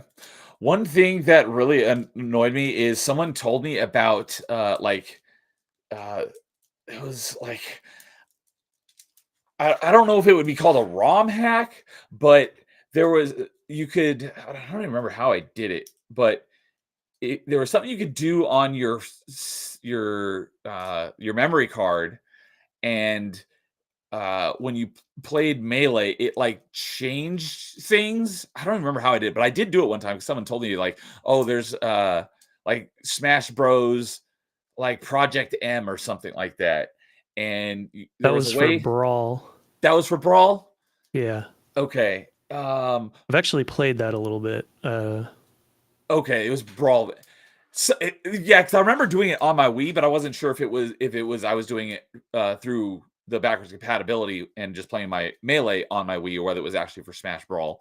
But there was other M. Somehow you could like modify your save file on your memory card, and then when you loaded up the game, it would load like a slightly different version of the game, and it was like made tweaks to characters to like kind of balance it. And they changed like I didn't mind any of the changes that any of the other characters, but they changed Ganondorf. And I'm like, God, Ganondorf sucks now. So they actually, in my opinion, they made him way worse. And that was the one where he was already, better than all the other, Smash Bros. After that. But I only played it like once or twice. I was like, I'm just gonna go back to playing the original one. But I remember they changed Ganondorf, and I didn't like it. Yeah, the whole point of Project M was to make the Brawl game more competitively like interesting or viable or whatever. Okay, that makes sense no. Because Brawl was definitely the worst in that regard. Yes. Yeah, can't argue with that. It was horribly unbalanced, and then there was the whole tripping mechanic, and then there was tripping was retarded. All sorts of weird launch. There was something wrong with like the launch percentage thing. Like, what's the term? Launch power, like how far you send a character when you get hit. It somehow made Captain Falcon's Falcon Punch extremely weak in that game for some reason. So there was all sorts of horrible balancing in that game. So it needed work. But yeah. So I'll catch up on the chat here in a moment, but there's some stuff that's really prevalent to what we're talking about right now. And yeah, dude said Melee in Melee is the best Ganondorf, and he was also a Ganondorf main in Smash. So I do remember that. But yeah, Nightmare says Brawl had tons of mods, including a Waluigi mod. And yeah, Crazy Landlord said Project M was for Brawl, so thank you for that clarification. Dude says that the Project M Ganondorf is actually good, and I hated it. So I'd be interesting on why you think he's good. Maybe we'll talk about that on our next Achievement Chasers. He's better than Brawl Ganondorf, because Brawl Ganondorf is really bad compared to some of the other characters in that game. That could be. Yeah, Landlord, yes, it says there's a mod that recently released called Rex, which I actually had a tab pulled up here on my other monitor for like a really long time to remind myself to check into. I haven't done it yet, but I did bookmark it so I can go check it out sometime. It's got 2 Ganondorfs and Master Chief. Yeah. But yeah, Ganondorf is probably if I was going like, childhood me, antagonist, Ganondorf would probably have been my number one back in the day. Because same. He's a great ongoing villain. So he's the other one in my list that's like an ongoing series long villain, and he's had so many different iterations and forms but there have also been plenty of Zelda games where he's like most of the Zelda games, like Ganon or Ganondorf in some form is, the main bad guy. But there have been a number of them where he hasn't been involved at all, like Link's Awakening. Skyward Sword. That's right. Demise, that was Skyward Sword, right? Yeah, Girahim and Demise. I actually have Girahim in my honorable mentions as well. Okay. He's actually one of my favorite antagonists. Just, I don't know. I love how they portrayed him. He's like this flamboyant, like creepy guy, and he's kind of like throughout the story, he's kind of on the same level as Link rather than being like a super powerful villain or something like that. Right. So if it feels throughout the game, it feels like you're racing with him. So I really love that. Okay. So, yeah, Nightmare also mentioned Majora's Mask has no Ganondorf Yep. in it either. So, but Demise is basically Ganondorf, though. Yeah, that is true. So, yeah, he's had a lot of different cool forms and fights and stuff. So, and very iconic in the video game franchise. And so, yeah. Anybody else? Anything on Ganondorf? All right. So He's awesome in Hyrule Warriors. Oh, that was what was? Never saw that. Oh, that was one of the things I was thinking about earlier when I was talking about antagonists, where in some form or another, in some like spin-off games you can play as. I was thinking of Hyrule Warriors because I was like, I know you can play as Gandalf in Hyrule Warriors because I watched your video that we were talking about last time on the how to fix the second one or no, what should be in the next one. Yeah, they make a sequel to the actual first Hyrule Warriors game. So, all right. So, there's some other stuff here in chat. Hey, right as I mentioned, Carl, he must have just finished his stream because he showed up. I said, hello, me, meet the real me. What's up, Carl? I will be definitely catching the replay on that Splinter Cell show because I am a huge fan of Splinter Cell. So I will definitely looking forward to catching that either tonight or tomorrow. So, dude says Twilight Princess is the superior Ganondorf, but Ocarina of Time and Wind Waker are also good picks. Yep, can't argue with that. And Nightmare, I think I always picture Twilight Princess Ganondorf when I picture him. That is a great version of Ganondorf, so that is totally understandable. And yeah, Melee Ganondorf is a lot like slower Captain Falcon. Yeah, he's is it Shadow Fighter? I always forget what the term is. For Echo Fighter. Echo Fighter, thank you. Yes, Ganondorf is an Echo Fighter of Captain Falcon. Clone. Yeah, clone is the derogatory term, which I prefer. Because I was a big fan of Captain Falcon since the beginning. So then we got a clone of him in Ganondorf. I really liked him. He's slower but more powerful. So and Landlo says I just wish they gave him more of an original moveset in Smash Bros. Me too. I don't mind, but I could understand that. Hey, Nerd Takes is here. What's up, Nerd Takes? I think you were on Carl's show talking about Splinter Cell. So yeah, I'll look forward to catching that one. So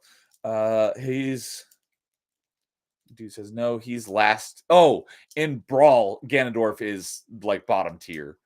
He's fourth tier in Ultimate. Okay, I don't know how many tiers there are, but I don't play it competitively like Lowest does. I'm basing mine on like outdated tier lists as well. I haven't looked in a long time. So, yeah, lots of Smash Bros mods. So, there's actually a couple of Smash Bros hacks that also have retro achievement sets. I know there's one for N64 Smash, and there's also one for Melee. Brawl, not yet, since Wii doesn't have support, but I wouldn't be surprised if Project M gets an achievement set at some point. It would be real nice if Nintendo would take the hint from all these Smash Bros hacks that are out there and put them in the actual game. But Nintendo's always going to Nintendo, so I wouldn't hold my breath on that. So, yeah, Nightmare says Echo Fighter. Yeah, Carl saying that it was a good one, the Splinter Cell show. So, yeah, if you like Splinter Cell like I do, and I know Sergey/Light loves Splinter Cell as well, go check out Carl's Splinter Cell. I think it's the Legacy loading afterwards. So, what's funny is Dr. Mario and Ganon aren't officially considered Echo Fighters in Ultimate. How are they not? Do they have that different of a moveset? Yeah, they're different enough. Okay. Especially Dr. Mario. I don't even know if I've actually played as. I'm sure I played Dr. Mario for at least a couple minutes, but I don't know that I played him enough to even remember what he plays like. I remember what he plays like in Melee, but I never really cared for any version of Mario in Smash Bros. For Dr. Mario, his down B and down air are different from Mario's, but like all of his moves have different properties than Mario's as well too. Okay. Huh, and then that would make sense. For Ganondorf, he has his sword for his smash attacks now. So, gotcha. Okay. And Naira says, no, do not let Nintendo know about the hacks or they'll just DMCA them. Oh, they know about them. I was like, they know about it, but I don't think they know have about any. them. There's no legal leg to stand on because it's not like people are making any money off of it or anything. So they wouldn't legally be able to tell people to stop, right? I don't know the legality of it, but I would assume that they wouldn't be able to tell anybody to stop if they're not profiting off of it. I think they could legally, but yeah, the reality is, what's that going to do? Yeah, those hacks and those stuff, all that stuff's still going to be out there on the internet. Exactly. Everybody's going to be able to get it. There's no point. It's like, what's the point? It's like the Hydra. You shut down one site and it's just going to show up on 2 more sites. So yeah.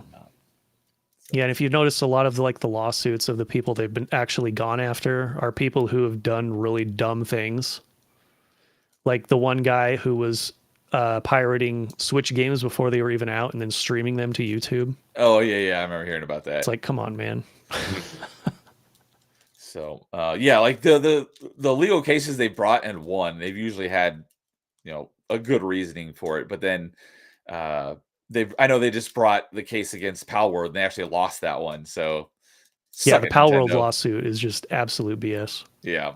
It's like Nintendo's like, you giving gaming a bad name. It's people like you that want to ruin everyone's fun. So yeah, Mike have Nintendo.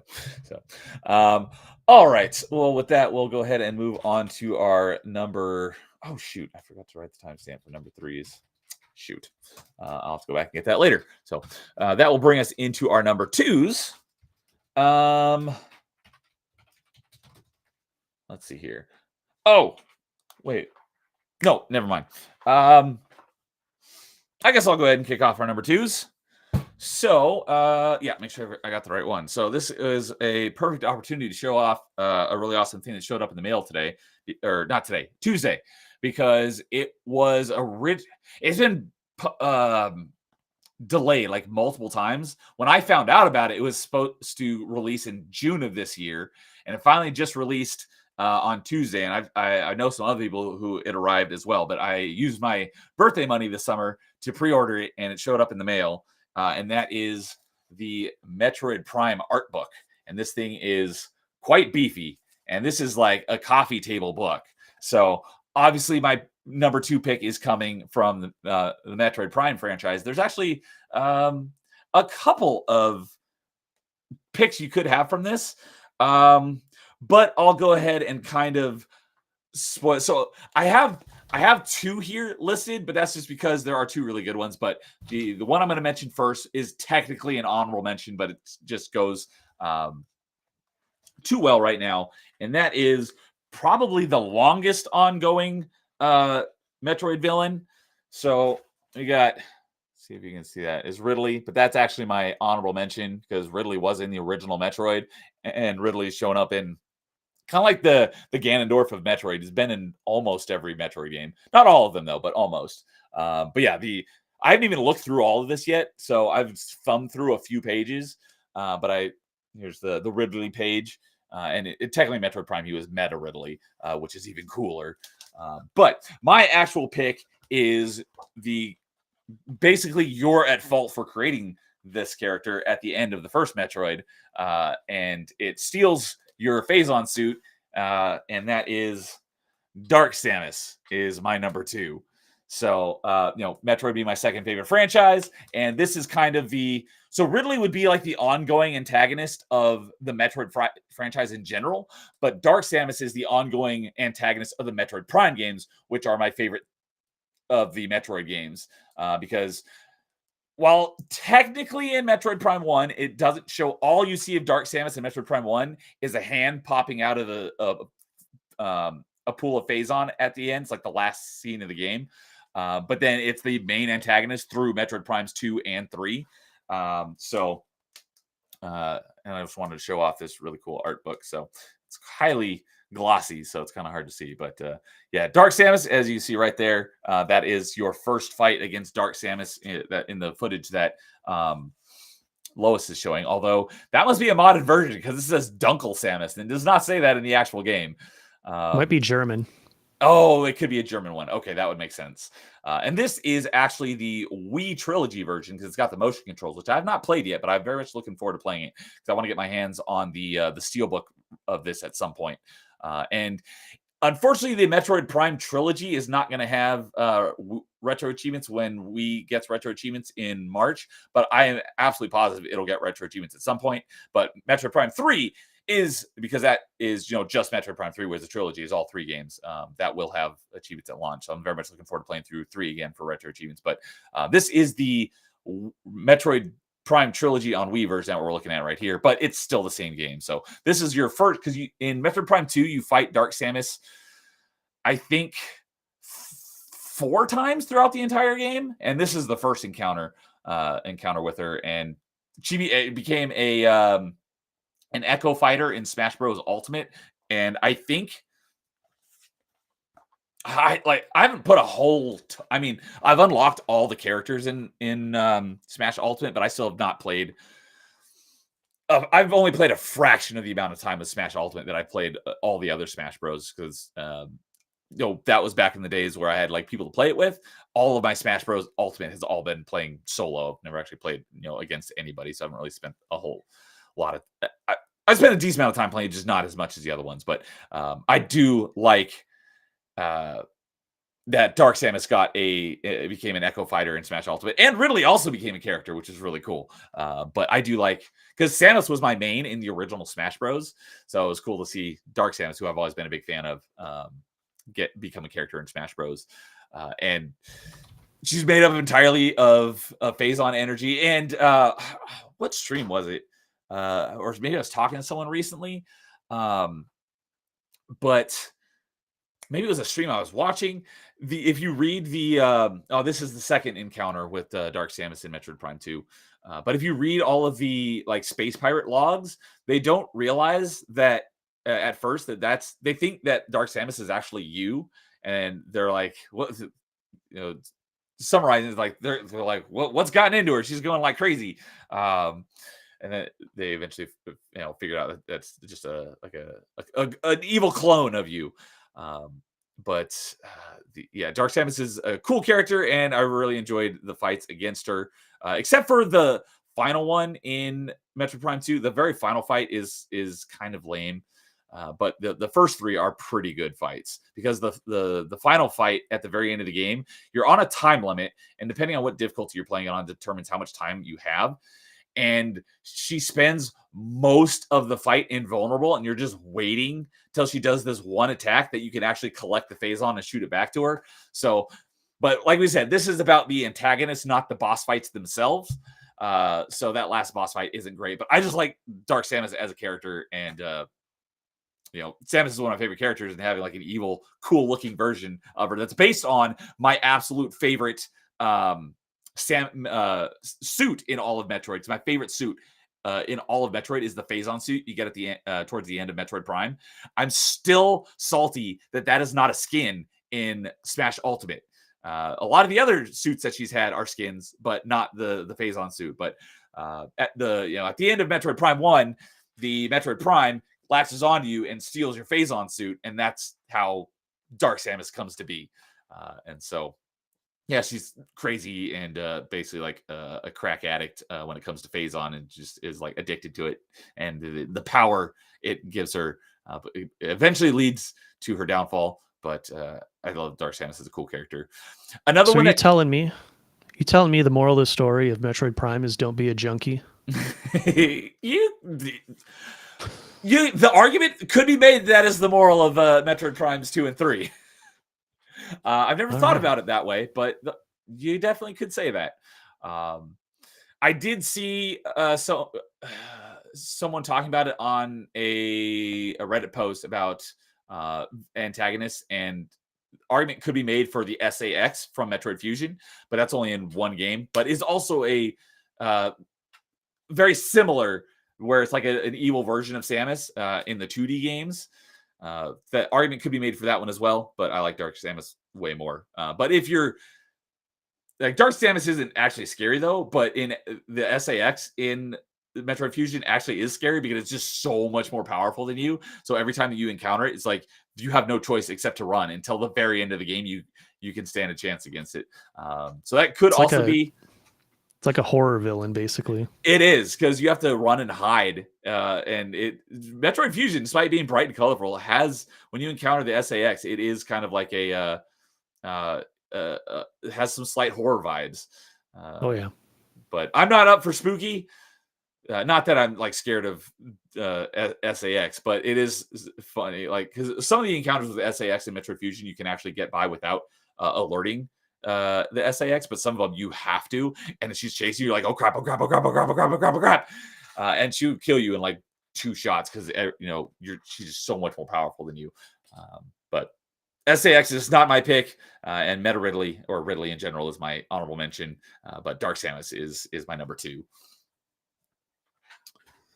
So, and dude is correct me. In Prime 2, you fight her 3 times. She has 2 scans, and thank you. That's why I was thinking there's 4 fights, is because you have to scan her twice in the final fight, because there's 2 different forms you have to scan her in. So, thank you for that correction, dude.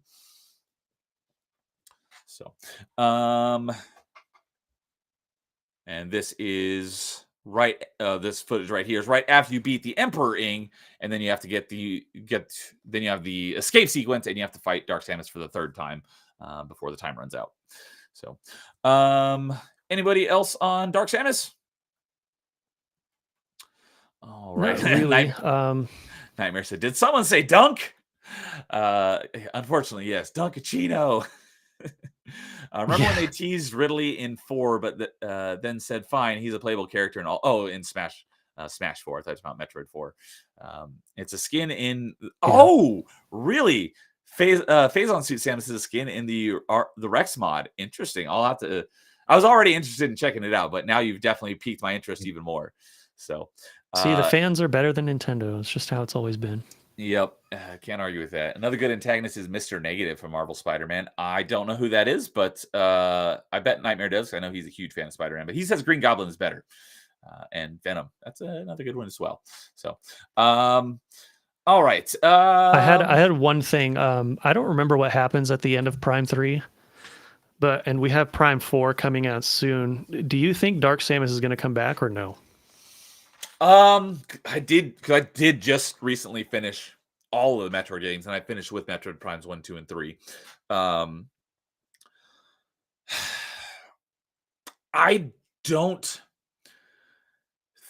mean, they could bring it back, but I don't really know how, because Planet Phase is the source of all Phazon, and Planet Phase was destroyed at the end of Metroid Prime 3, so I don't really know how they could bring Dark Samus back. I mean, they always could write some bogus reason somehow Dark Samus returned. They could pull that, and Dark Samus could show up again. I don't think that they will, though. I think Silex is going to be the main antagonist. They're going to stick with that. They're not, like I was talking about earlier, where Mega Man X3, they tried to do a rug pull and be like, no, Sigma's not in this one. Dr. Doppler is the final boss. And like, surprise, Sigma's the final boss. I don't think they're going to do that and be like, surprise, Dark Samus is in it again. But I could be wrong. But I don't think they so. They have to justify having the Metroid Prime name, though, don't they? Because isn't Dark Samus is like the remnant of the Metroid Prime? That is a good point, because I heard someone make that exact point, is like, why is this still called Metroid Prime if there's not even a remnant?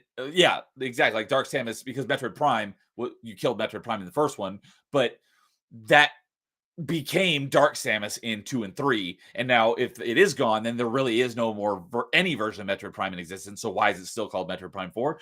That is a very good argument and a very good point. And we'll wait and see. I don't know.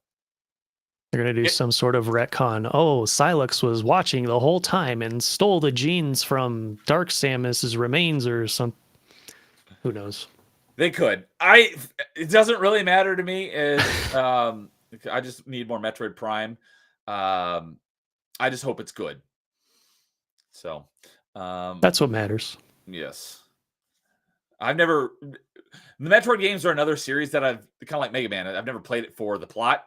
I've always played it for the gameplay, because most of the Metroid games have almost none to very little story. The only ones that actually like have some actual story to them is Metroid Fusion and unfortunately Other M. Metroid Dread did a little bit too. Yes, Metroid Dread definitely had more than most, but not as much as Fusion or Other M.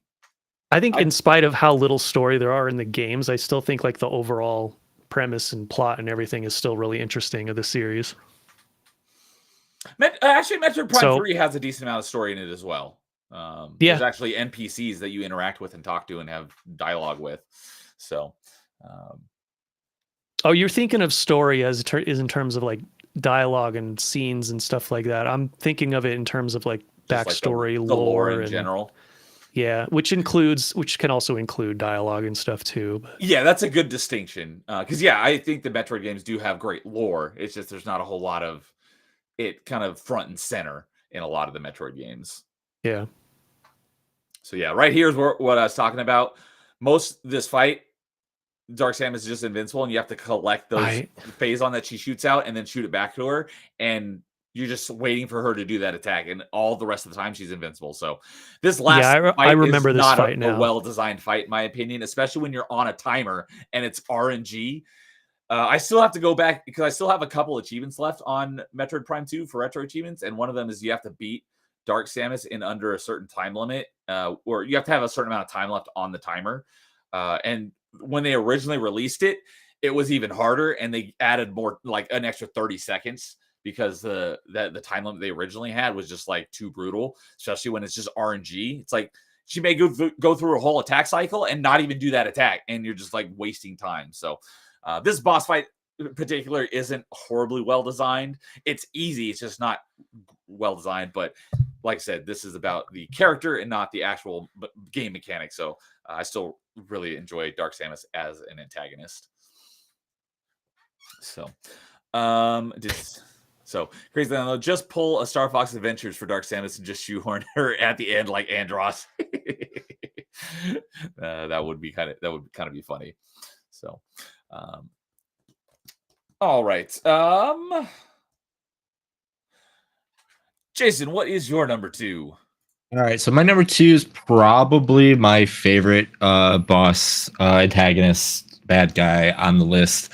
And that goes to one of my games, favorite games in your favorite, but it's not number 1. It's not number 1. All right, you're gonna have to explain that to me. I will. Not either here or on number 1, but you're gonna have to explain. I'll more likely explain on number 1. All right. All right. But my number 2 is Sephiroth. Okay. I had a feeling that was gonna be on your list somewhere. Yeah. So Sephiroth's my number 2. Again, one of my favorite games. I think he's gotten cooler as we got the remakes because he does more things to poke at the heroes of the game. He was just this war hero, perfect being that decided, hey, this planet is not worth it anymore. Then he had other things because he found out that he wasn't really who everybody said that he was, and he wanted to destroy the world. And then he ended up getting his comeuppings in the versions that we know. But as he always says, he could never truly die because he lives in memories. And then you just like, okay, whatever, you don't take that. And then he gets, a movie that makes kind of sense because he's in other things. And then now we get these sequels, remakes. Children? It was, yep.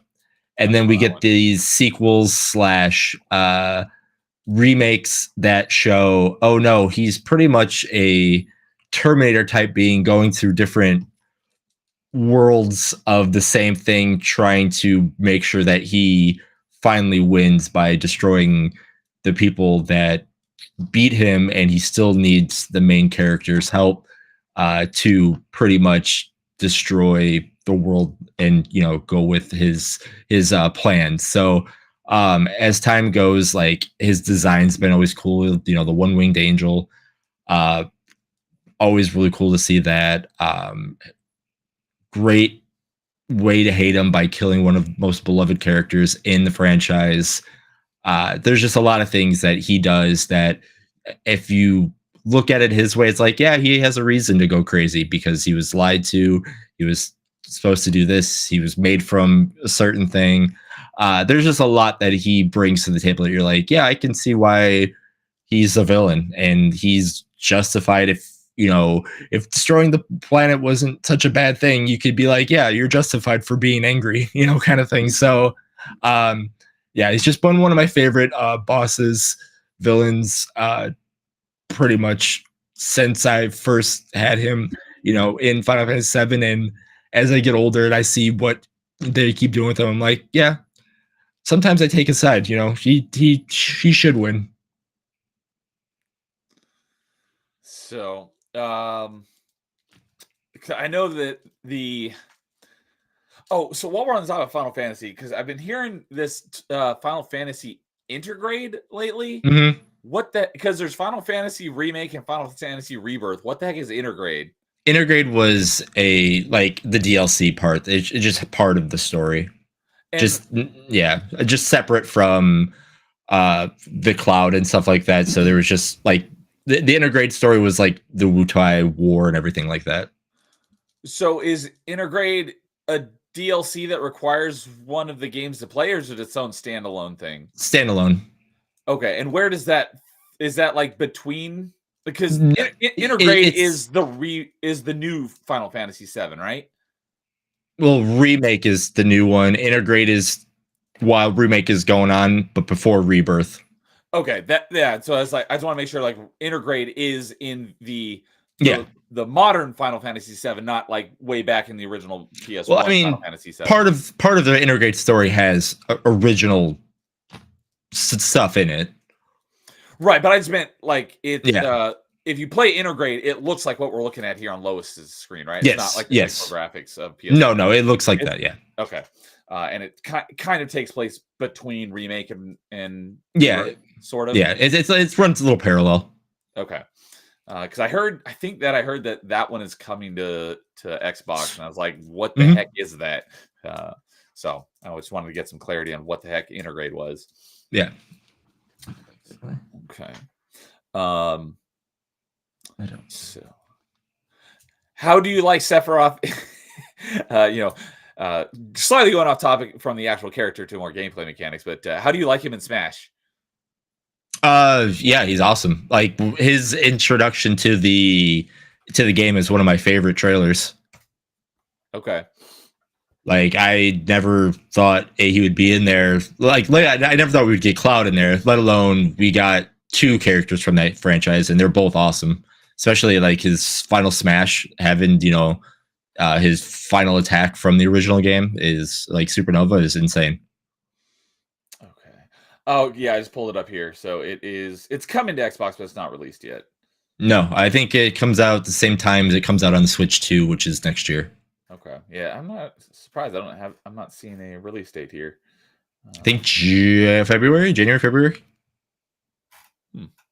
Odd. But okay. All right. Yeah. And then Nightmare in chat, I agree. I want part 3 as bad as everyone else. Yeah, I was just gonna mention that. Nightmare says, I just want Remake part 3 already. Do we know what it's gonna be called? Not yet. I think we'll find that out in a couple months. Okay. It's gonna be something. We just don't know. A lot of returns is popping up now, so it's gonna be that's it. Just R with lots of E's after it. Yep. Okay. And this might sound like blasphemy, but how deeply invested I am in the Final Fantasy franchise. I think you'd like this one because it's not turn-based. Well, where I was going with that is in regards to the movies, because I've seen Advent Children, and I didn't really care for it, but I think that's actually like when I think about Final Fantasy, that movie is like what I would think of a Final Fantasy movie. But I didn't really care for the final Advent Children movie that much. But I did really like. This is what I'm assuming is blasphemy part, because I did really like Spirits Within, and I don't think that has like anything to do with Final Fantasy. Spirits Within is bad, but I like that movie. I don't remember anything. I barely remember anything about it because I saw them both so long ago. But I remember liking Spirits Within. I remember not really caring for Advent Children. Advent Children's interesting, but Spirits Within is just awful. So that's where I was like, I'm pretty sure this is blasphemy for Final Fantasy fans. But not being a fan of the franchise, that's I had the reverse take on those movies. Um, so, going with the same question again though, do you like Sephiroth better in classic Final Fantasy VII or in the remake series? Oh, in the remakes, because he's literally a Terminator. Okay. Like there's scenes that he makes him more of like, he's a threat. There's a scene where he literally shows up in one of like Cloud's dreams where Aerith is trying to like save him, and he's like in a different world, and Aerith pushes him away, and in the background you could just see this hulking as big as he can Sephiroth just walking super slow towards her, because this Aerith knows that she's gonna die and trying to get Cloud out of there, and it's insane. Okay. Interesting. Was not expecting, because I know you love both versions a lot, but I was not expecting you to like the new one even better. At least for Sephiroth. Yeah, no, the Sephiroth in the newer ones is insane. So dude was agreeing with you. Says the Sephiroth reveal trailer for Smash Ultimate was so hype. I don't think I ever saw that. It's awesome. Like they show the screen, and next the screen gets cut in half, and then it reveals him, and it just goes through everything. It's bonkers. Did basically all the characters that they added afterwards, did they all get their own reveal trailers? I believe everybody got their own reveal trailers. Yeah. Okay, I'll have to go and watch those, because I didn't even play Smash Ultimate till I got my Switch last year after all the characters were out, so it wasn't like a surprise to me or anything. Yeah, I'm 90% sure everyone got a reveal trailer, except for that were DLC characters, obviously not main cast. So, all right, well, I'm gonna have to go check that out. Watch Smash Ultimate DLC reveal trailers. All right, wrote it down, so I will remember to go do that later on. So, Nightmare says he's a good villain for sure. Final Fantasy has so many good villains because there's so many characters. Oh yeah, there's one. I mean, I can just say it already. Like a lot of people say Sephiroth is the weak Kefka from 6 because Kefka actually destroyed the world, and I can't fault him for saying that, but I just think he has a better reasoning in my opinion. But like Kefka's a great villain as well. I've heard that name, but I don't know that I would recognize Kefka if I saw him. So, okay. October Mike says Sephiroth is innocent. Nightmare likes in a way, yeah. I mean, in a way. Nightmare says he likes Sephiroth's voice in the remake. All right, cool. Mike says blame Hojo. I have no idea who that is. That he's not wrong. Professor Hojo is I think the true villain of the Final Fantasy VII, but that's another week. We can be on that discussion for a long time. All right. And Liza Thanos was right. Yeah. So Integrate is basically a DLC for the remake. Thank you, Nightmare. It's Yuffie's story. Okay.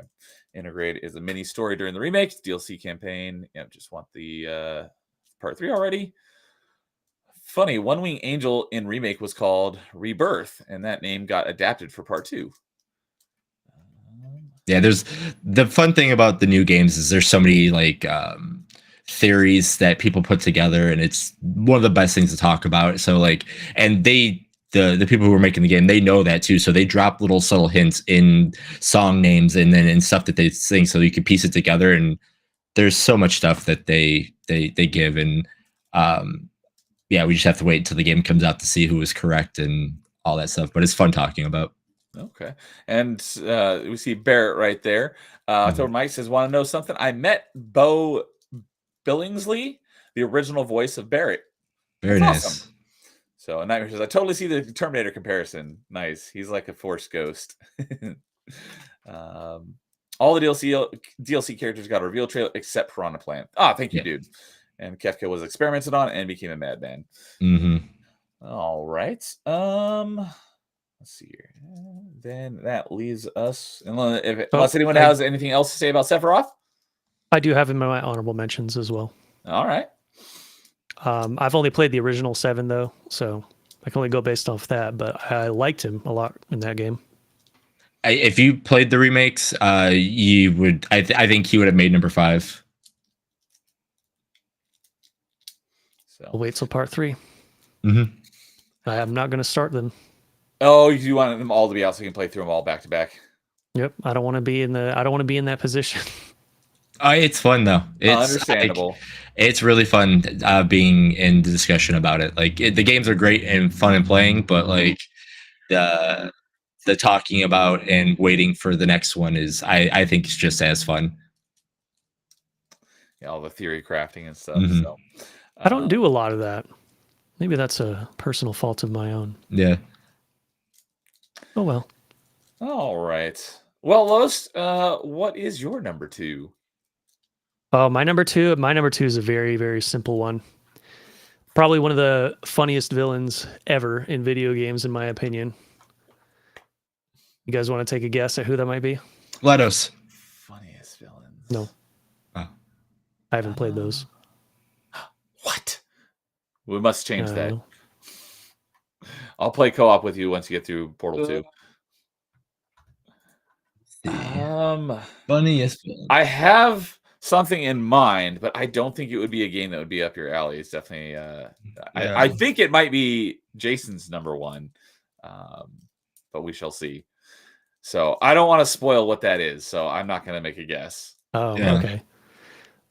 It's Gruntilda the Witch from Banjo-Kazooie. Ah, that is not what I was thinking.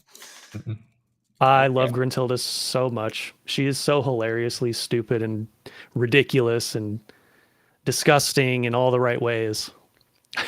Especially if you learn the little factoids about her from her sister. Oh, it's so funny. I actually recently replayed Banjo-Kazooie just because I felt like it.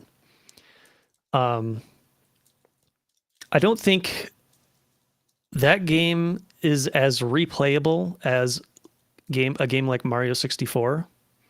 So I found like by the end of it, I was like, oh, this is kind of dragging. But seeing all the Gruntilda quotes and all the silly stuff that happens, it was worth it. Gruntilda is just super hilarious. That's pretty much all there is to it. Is Gruntilda also the antagonist of Banjo-Tooie? Yes. Okay. However, she shines more in Banjo-Kazooie 1. Okay. In Banjo-Tooie, they kind of... what she does in this game, she always talks in rhymes. In Banjo-Kazooie, they made her stop doing that. And as a result, I don't think she's as funny. She's still funny in that game too, though, but not nearly as much. You said Banjo-Kazooie. You meant Banjo-Tooie, right? In Banjo-Tooie, the second one, she stops talking in rhymes. Right. Okay. So Yeah. she's not as funny in Banjo-Tooie as she is in the first one. All right. That's what I thought you meant. Yeah. Yeah. I haven't played. I mean, I rented Banjo-Kazooie as a kid. I don't think I ever beat it. I've never played Banjo-Tooie, but I have both of them on Xbox Live Arcade, so I'll be playing those versions, and I will also be playing the retro achievement versions from the N64. And there's actually I have a bunch of Banjo-Kazooie ROM hacks as well to play at some point. Nice. But I'm looking forward to playing these because they from the little bit that I played of when I dived in, just got the first achievement in each of them, and from what little I remember playing back as a kid, like I said, when I rented it, I enjoyed it. So I look forward to playing through them in their entirety. Yep, I love these two games. I actually like Banjo-Tooie more from a gameplay perspective. Okay. But this game is definitely solid. It holds up really well. It's not, but like I was saying earlier, it's not super replayable. If you like complete it one time, there's really not much reason to go back and play it again. So if you go back and play Mario 64, that game has so many more like control mechanics and stuff like that your playthrough is going to feel a little different each time. This game is not quite like that. Okay. So, I was going to ask, it's like they're both 3D collectathons. So what is it that makes Mario 64 so much more replayable? So it's because of all my question. Some people will say it's because of the glitches, which is partially true because that's one of the things that makes Mario 64 so hilarious. But yeah, this game is actually like really, really polished. So you're not going to find a lot of stuff like that or new things like that. so it won't be as replayable. Okay. It's also quite a bit longer than Mario 64. Oh, really? Yeah.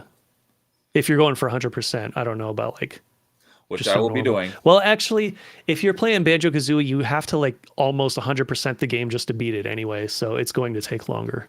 Okay. Yeah, Mario 64. I mean, you have to collect stars to open up next world, but you don't need a huge chunk of them to get to the end of the game, right? Yeah, you need 70 out of 120 in Mario 64. In Banjo-Kazooie, there's 100 jiggies. I believe you need 90 something. I don't remember exactly. In each world, right? 100 total throughout the entire game. There's only 100. Oh, jiggies. I was thinking of the musical notes. Yeah. Oh yeah, jiggies. there's 100 musical notes throughout each level. You need 810 to get to the end Of the musical notes. So yeah, so that means you need to have 90 in every single level. Yeah. In order to beat the game. You have to get almost everything in the game just in order to get to the end of the game. Yeah, basically. That was one of my gripes with the first Overcooked. I never actually beat it because it's not like you can beat one level and the next level unlocks. You actually have to have the correct number of stars in order to unlock the next level. And the last couple levels require basically 3 stars in almost every single level. It's like that was bad game design choice in my opinion. So Gotta get good, man. That game is freaking hard. I know it is, especially when you're in the trucks and you have to go back and forth, and they're Yeah, and even if you're playing by yourself, you're still controlling 2 characters. You got to switch back and forth. Mm-hmm. But yeah, I am looking forward to playing through these games. Gruntilda also gets bonus points for having an awesome final boss fight. And also bonus points for sexy Gruntilda. Oh, absolutely. Although I don't know how that fits into the story, but I do know that there is sexy Gruntilda. So the story is she captures Banjo's younger sister to steal her beauty. That's right. And if you get name? Tootie? Tootie. I was like, I think it's Tootie, but I wasn't sure. Yeah, so you see sexy Gruntilda if you get a game over. There's like a whole game over sequence where you watch her get transformed. And you also get to watch Tootie get transformed into an ugly abomination as well. Oh. So it's pretty silly. Oh, you know what? That just gave me an idea for I don't know about a top 5, but definitely a party chat topic. Best game over sequences. Oh, I already know my number one. I know what my number one is immediately as soon as you said that. So thank you. You know what? Let me write down your name because you were the one that gave me the idea. Lowest. All right. So if we ever talk about that on party chat, or if we ever do it on top 5, we'll give you the credit. Yeah.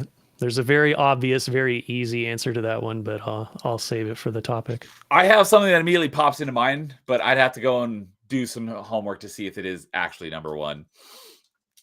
But thanks for giving me that idea. Oh, I didn't. There we go. I forgot a word. It said best game sequences. Forgot the word over. Game over. Oh. So, okay. So that's the plot of the first one, right? Gruntilda's trying to steal Tootie's beauty. What's the plot of the second one? The plot of the second one is Grunty comes back to life. She's like a skeleton zombie witch, basically. And the whole plot is she just wants to get revenge. That's basically it. And it's not nearly as funny. One of the characters actually dies in the beginning of the game, which is an interesting choice. But it's like the edgier Banjo-Kazooie game, basically. Yeah, because from what I've heard, most people like the first one more than the second one. But you think the second one is actually a better game? From a gameplay perspective, I don't know if I'd say better. I just like it more because it's a lot more complex and more difficult to beat the levels and stuff. Gotcha. Though there are some parts that absolutely suck, but that's true of this game as well. Actually, there's some of the levels in Banjo-Kazooie I really did not like, and going back through them the few weeks ago, I was like, oh god. I tried to skip one entirely, but it just does not let you because you need the 810 notes to win the game. Oh, gotcha. Yeah. Would you? I know this is the last top 5, but would this potentially be a game where you'd want a sequel to it because Nuts and Bolts doesn't exist? Did you ever play Nuts and Bolts? I never had a 360, so I never had a That's chance. right. That's right. I probably would have tried it. I played the demo. I would have given it a chance.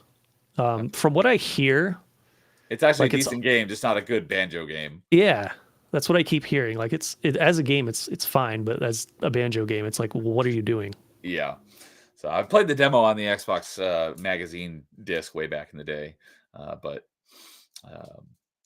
all right. What else was I going to ask? I don't remember, but so dude says Gruntilda's boss fight is buggy. The Jinjo statues can sometimes spawn without their hitboxes. Had a couple of no-hit runs fail because of that. Bummer. So What? I'm assuming I'll probably run into that as well when I get around to doing the achievements for this one. That really sucks. So when I didn't do like a no-hit run or anything like that, I just played the game normally. But when I did the last boss fight, I refrained from getting the health upgrade and the item capacity upgrades. So it was a bit more challenging. Okay. I want and to I say did.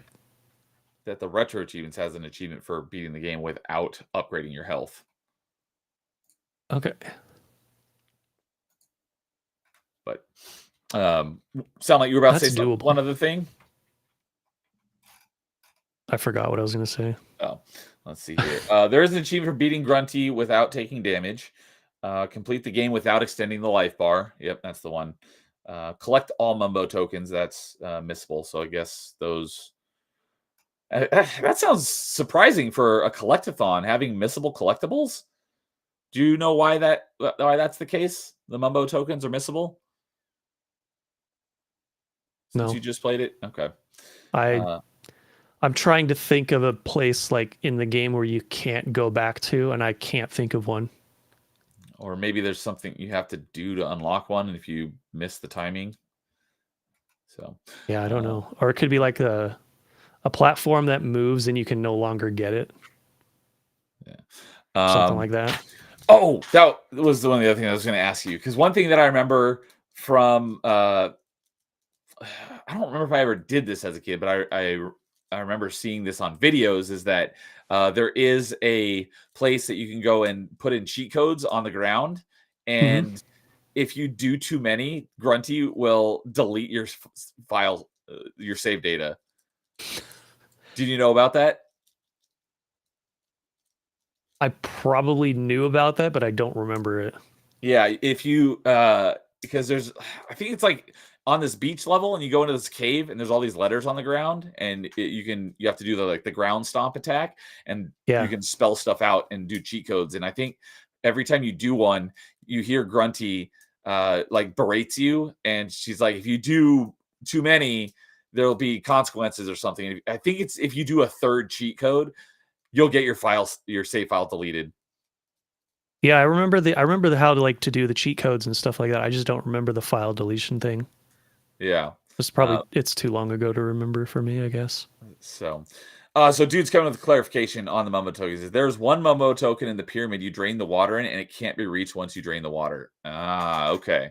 So I just need to keep that in mind when I play it. Don't drain the water until I get that Mumbo token. All right. Thank you, dude. I wonder if I got it. So I don't remember. Probably not. All right. Any other Jason, have you played banjo games? Nope. They're too collectathon-y. Okay. Too much. I don't mind that. I just never owned it and only rented it, so I never got around to playing it, but I always wanted to.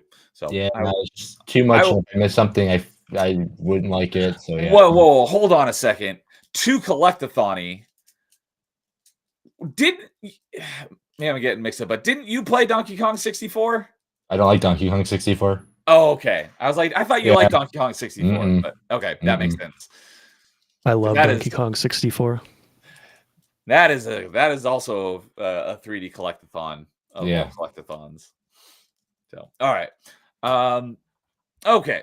Well, that will Yep, I did. Yep. Okay, just want to make sure we got it all. So that wraps up our number twos. So before we get into our number ones, we will go to our honorable mentions.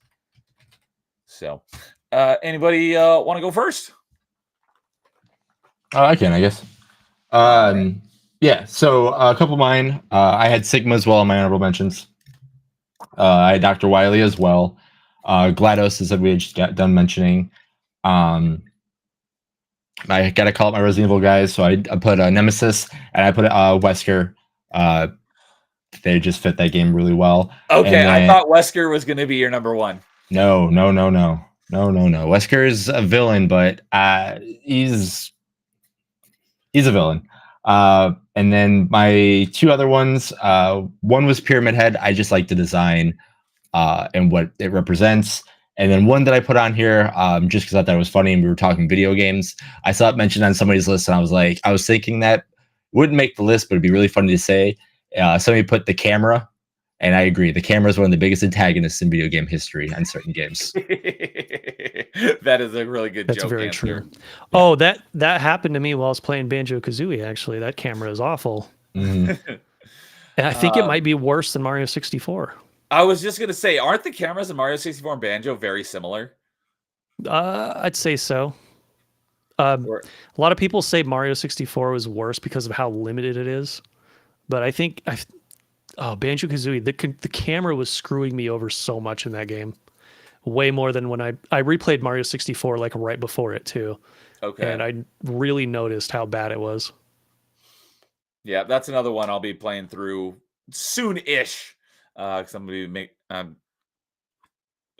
even though I don't think I'm going to make it through very many of them before the end of the year, because Canadian challenged me to Mario Sunshine. I'm playing all the ones leading up to it, so I don't think I'm going to get through it before the end of the year for our challenge. But even if I don't, I will still continue my playthrough, and I'm going to play through at least Galaxy 2, because Galaxy 1 and 2 are getting retro achievements. So it's like, oh, okay, fine, I'll go ahead and play them. Another game where the camera is the main antagonist is Sonic Adventure 1 and 2. Oh yeah. Okay. Horrible camera on those games. For me, the first thing that comes to mind is one of my favorite games of all time, because that was most people's complaint with the game is when it came out. Ninja Gaiden / Ninja Gaiden Black. That was most people's complaint with it, outside of it being incredibly difficult, was the camera. I've got, since I played it so much, I've gotten used to it, and I don't really have much of a difficulty with the camera. But I remember hating the camera before I, got used to it, and just like knowing how it works and getting used to it. I was one of the people I can't stand the camera, but it doesn't bother me now. And so, Landlo says, yeah, that's actually evil, deleting a save file because of too many cheats activated. Yeah. So speaking of deleted saves, I just re-downloaded Doom Dark Ages. Both my save files got deleted. Oh, that sucks. Yeah, emoji of crying. I totally get that. I haven't played Dark Ages yet, but I'm looking forward to getting around to it. Similar to similar to the Mario games, I'm going to do Dark Ages, but I'm playing through all the previous ones first, and so it's going to take a while till I get to it. Oh, how about the camera in Ocarina of Time and Majora's Mask? You have one button to change the camera, which is the Z button. Yeah, that's true. That was always weird so long since I played it. I don't remember typically so Crazy Land, jumping ahead a couple comments here. Crazy Land says camera in early 3D games can be a dick even to the PS2 era. Yep. Which is very true, especially with things like Banjo-Kazooie and Mario 64. I don't think that the camera in like Ocarina of Time and Majora's Mask was that bad. It's not, because for the most part throughout the game, the camera's always seems to be in just the right spot. Like, it's not too far, it's not too close. So if you just all you have to do is change the way it's facing by pressing Z. So it's manageable. Yeah. But usually the camera follows you in just the right way, whereas in games like Mario 64 and Banjo-Kazooie, it does not. Yes, they seem to do, in my opinion, a better job of camera placement when you're not manually controlling it, essentially, in Ocarina of Time and Majora's Mask than Mario and Banjo. So I thought of another one though. The first Drakengard game on the PS2. That game actually might have the worst camera I've ever seen ever. From what I remember, the camera is always behind your character, and you can turn the camera like 60 degrees to the left and 60 degrees to the right. But when you let go of the right thumbstick, it goes back to behind you. Oh. So if you want a different view, you have to hold the camera in that position in order to look a certain direction while you're moving. And then it's absolutely horrible. Fortunately, you don't need to do it that much, but the camera works exactly the same in the Tony Hawk 1+2 and 3+4 remakes, where if you want to like look around, you have to hold the joystick over. But usually, you don't have to do that. It's only if you're looking for, like one of the skate letters or something. Usually, the camera's like right where you want it to be. But if you're looking for something, it can be a little annoying because the camera automatically recenters behind you as soon as you let go of the joystick. Correct me if I'm wrong. If in the original PS1 N64 versions, you could not change the camera at all, could you? It's been so long since I played. I don't remember. I don't remember. Yeah, I don't think you could. I think it was just always stuck behind you. Let's see here. Yeah, I think you're right, because like in Mario and Banjo, the camera controls are the C buttons, right? But in Tony Hawk, the C buttons were for your different tricks. Yeah. So yeah, I think you're right that you had no control of the camera in the first one. And I believe when they got to the GameCube, then they let you use the C stick to move around the camera. That sounds about right. So, for Craig Lennon, I remember GTA San Andreas. If you use too many cheats during the story, you could soft lock your story progress because it makes a later mission impossible to beat. Really, I've not played that one since I'm not big on the GTA franchise, but that's interesting. You can soft lock the game by cheating, essentially. Yep, I remember using cheats a lot in that game, but only after I beat it, so I didn't have to worry about that, I guess. Okay. So all right. Let's see here. So all right. Well, I will go with my honorable mentions. And not really any particular order, but one that these two are probably the ones that were closest for making my list, and that would be Joker from the Arkham games. Because I love how, like, it's another one of those cases of like good villain, bad game mechanics. Like his boss fight at the end of Arkham Asylum is kind of a drag, and that's like a lot of people's like main complaint with Arkham Asylum is just how disappointing the final boss fight was. But he was a great antagonist in that one, and even better in City. And then was that the hulking Joker one? Yes, that was. He took the Titan formula, and you fight giant Joker at the end of Arkham Asylum, but most of the fight is he just stands up on a wall and sends his thugs after you, and you're fighting the thugs, and then every once in a while he hops down, and then you do like one combo, and then he goes back up on the wall, and you fight thugs again. It's like rinse repeat like 3 or 4 times, and that's the end of the boss fight. So it's a very underwhelming boss fight. Yeah, I remember seeing that in I believe it was the top 10 worst final bosses video, and that one was on there. Yes, I've seen that. I've never heard anybody like praise that fight before. No, it's absolutely a bad mechanic boss fight. It seems like it's out of character for Joker as well.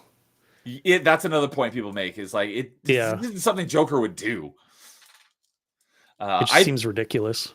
I think my guess is that they were running low on time and they just had to like kind of quickly come up with the final boss fight in order to get the game out on time is my headcanon. But we can blame Warner Brothers. I'm okay with that. But yeah, Nightmare. Yeah, I know my guess is this would probably be his number one if he was on the panel tonight, because I know how much he loves the Arkham games. But Joker is an amazing villain, but a bland fight. Exactly. Because they did him, he was a really great villain in 2. And then, spoilers, he dies at the end of 2, but he's still in 3 as like a manifestation in your head. And I know some people didn't like that. I thought it was freaking genius. I loved how he's in your head. Basically like Johnny Silverhand in Cyberpunk. Which is Keanu Reeves' character. He's not actually there. You only see him in your head. And same thing with Joker in Arkham Knight is you see Joker in your head and you can talk to him, but he's not alive. He's actually dead. But the way they did that, I just think was fantastic. So I loved his overall like character usage throughout the Arkham games. So yeah, Landlow is agreeing that was so underwhelming, and Joker's your favorite Batman villain. He's a great villain. So, and then my next one is a toss-up between Jarek from Jedi Knight and Dasan from Jedi Outcast, because the Kyle Katarn series of Star Wars games are my favorite Star Wars games, and they're both. If I had to pick one, I'd probably say Jarek is a better villain, but I do like Dasan as well. Jedi Outcast is a far better game. But I think Jarek is probably a slightly better antagonist.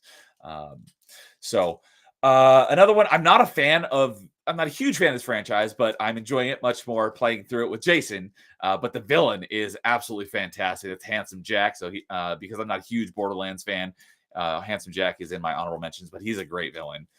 He's in mine too. Another one I know Nightmare will like is the antagonist of Metal Gear Rising: Revengeance, Senator Armstrong. He's really freaking great. And I didn't expect him to be the actual final boss. I'm like, I mean, sure, he's muscly, but how is this guy going to be a final boss? And like, oh, okay, so he's basically like an android almost. But yeah, he's just so over the top and bombastic. And then another faction that is a great antagonist is the Flood from Halo. They consume everything, and the whole trilogies, wiping them out essentially without wiping out all of the organics. Or actually, Flood is organic, but without wiping out all the sentient, people in the galaxy. And then the one that I was referring to earlier, that's in my honorable mentions. That's actually the playable antagonist. That's from Prototype. That's Alex Mercer. Those games are a lot of fun. You play as essentially the bad guy, but you are the protagonist of the game, but you're still also an antagonist because you're basically the one that caused a lot of this stuff to happen and basically the destruction of New York City. But those games are a lot of fun. So let's see here. That reminds me of something, actually. I didn't include this on my honorable mentions list, but I played a game called Dungeons 4 2 years ago. Never heard of it. It's a PC game where you build your own little dungeon underground and the heroes try to invade it. And I do know about that game. That's right. So you basically are the villains of the story. Yeah, you're building the dungeons to try to wipe out the heroes as they come through the dungeons. Yeah. I remember hearing about that game. I loved that game. That was so much fun. And it was so goofy too. Never played it, but I remember hearing about it. So, Crazy Landlord was right there with me. He said he loved how Joker was messing with Batman's mind in Arkham Knight. Same here. Nightmare says, hot take, the Arkham Origins Deathstroke fight was also underwhelming. Just a QTE fest. Ew. I get where you're coming from, but I disagree. I mean, there were some QTEs in it, but there was an achievement for beating it without taking damage, and that was tough. But just if you're just going in to beat it without going for that achievement, I don't know how difficult that would be. But yeah, beating it, because I did that like my first encounter with him. I'm like, no, I'm getting this achievement before I move on. I spent a lot of time fighting him before I got that achievement. So I didn't think it was a QTE fest. Otherwise, it would have been much easier, in my opinion. So yeah, Nightmare Nano Machine, son, tied by Senator Armstrong. That's the game that I've got in my backlog that I need to play through again because it's been way too long since I played it. So Nightmare says, I was so mad when Prototype 2 wiped away all the character development of Alex Mercer. I haven't played 2. I have it, but I haven't played it yet. So at some point, I will understand what you're talking about. And Landlow says, the Prophet of Truth in Halo 2 was a menace. Then he became kind of insane in Halo 3. The Deathstroke fight. Nightmare says, I can beat it without damage easily. Just use the Bat Claw. Well, yeah. I mean, I haven't played Origins in a really long time, but it was, the Deathstroke fight is like pretty early on in the game, so I wasn't really like used to the combat yet. So I did it, but it took a while. What was that? Which Prophet was the one that you fight in Halo 2? I thought it was the Prophet of Regret, but I could be wrong about that. That fight was a pain on Legendary. Holy crap. I just did that a few months ago with my buddy. We were playing through Halo 2 co-op on Legendary. Not all of it, just certain levels. And yeah, that was one of the levels we did. And God, beating that freaking boss fight on Legendary was a pain in the ass. Getting up to him was a pain too, because you had those jackal snipers all over the place that kill you in one hit when they shoot you in the foot. Okay. Man. That was Yeah. there's some parts of Legendary in that game that are just absolutely ridiculous. Halo 2 on Legendary is by far the worst of all of them because it's just, especially because if one person dies, you automatically go back to the last checkpoint, which is a difficulty setting on all the other ones, which is the Iron Skull. That's how the Iron Skull works in all the other ones. But Halo 2, it's just basically on by default. And Oh my God. Jackals can one-shot you even in the toe and it'll kill you. So, yeah. Yeah, Halo what's 2 on funny is Legendary is garbage. that's the one I beat on Legendary. That's the only one I've beat on Legendary. Or I think that's the only one I've played completely from start to finish. Oh, all the other ones on Legendary, I mean, they're tough, but they're nowhere near as tough as Halo 2. Yeah. So, Latno came in and, I was correct. Yeah, the Prophet of Regret was the one that you fought in Halo 2. Halo Okay. 2 Legendary was untested. That's why it sucks. That would make perfect sense. I believe it. I do too. All right. Lois, did you have any honorable mentions you hadn't mentioned yet? Yes. A lot of these have been mentioned, so I'll just read through them real quickly. All right. And these are kind of in order, starting from like number 6. Ganondorf, Eggman, Robotnik, Sephiroth. The antagonists of the Trails in the Sky trilogy, not Gileath Osborne, but the actual antagonists of that happened in the story of Trails in the Sky. I don't want to say who they are because it's kind of a spoiler. And there's a few of them on here that are like that too. So Girahim next, the antagonist of the first Disgaea. It's also a spoiler. King K. Rool is an awesome villain. Okay. I think they one-up themselves with Gruntilda though, because she's just so dang funny. If I was to add one more of my honorable mentions, it would have been King K. Rool because I'm a big fan of Donkey Kong. Yeah, I love him in Smash too. I had played it as him, but barely at all. So I'm not used. I don't know how I like him as a playable character. He's a really funny character once you get to figure out how he works. Then I also have Bowser. I'm shocked that I'm the only one who mentioned him, to be honest. Wario also. Wario was an antagonist at one point. Yeah, absolutely. Yep. Yeah, I'm just not huge in the Mario franchise, so that's why Bowser's not on my list. Okay. Yeah, Wario was the antagonist of Super Mario Land 2 on the Game Boy, and that was the first Mario game that I beat, I believe. Okay, I think I remember you mentioned that before. Yeah. It's definitely the first one that I played. I don't know if it was the first one I beat, though. Anyway, moving on, we have Ridley, which we talked about. The antagonist of the first 2 are Tonelico games, which is a spoiler. Can't say who they are. The Shadow Lord from Nier, the first one. Okay. Hades from Kid Icarus Uprising. Oh. Seymour from Final Fantasy X. Uprising is that one on the 3DS that you really like, right? That I love hate. Yes, that's right. I was like, you love it, but you hate it as well. Because, all right. Yep. The boss from Metal Gear Solid 3, Snake Eater. The antagonists of Drakengard 1 and 3, which is a spoiler. The antagonist of Valkyrie Profile 2, which is also a spoiler. Chaos from Sonic Adventure 1. Satoru and Minardi from Golden Sun. Handsome Jack from Borderlands 2. Silver and N from the Pokemon series. The Mongolian guy from Ghost of Tsushima, which I can't remember his name. Oh, I haven't finished it, but I will be going back and 100%ing that at some point. Yeah, that guy was a really good antagonist. Egil from Xenoblade 1. Was it Kodokan? Or Kotan-Kon? Yes, that sounds about right.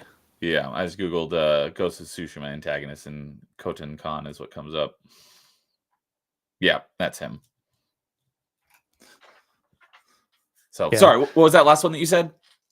Egil from Xenoblade 1. And then my last one on the list are Jin and Malus from Xenoblade 2, because I wanted them to win because I hated the protagonists.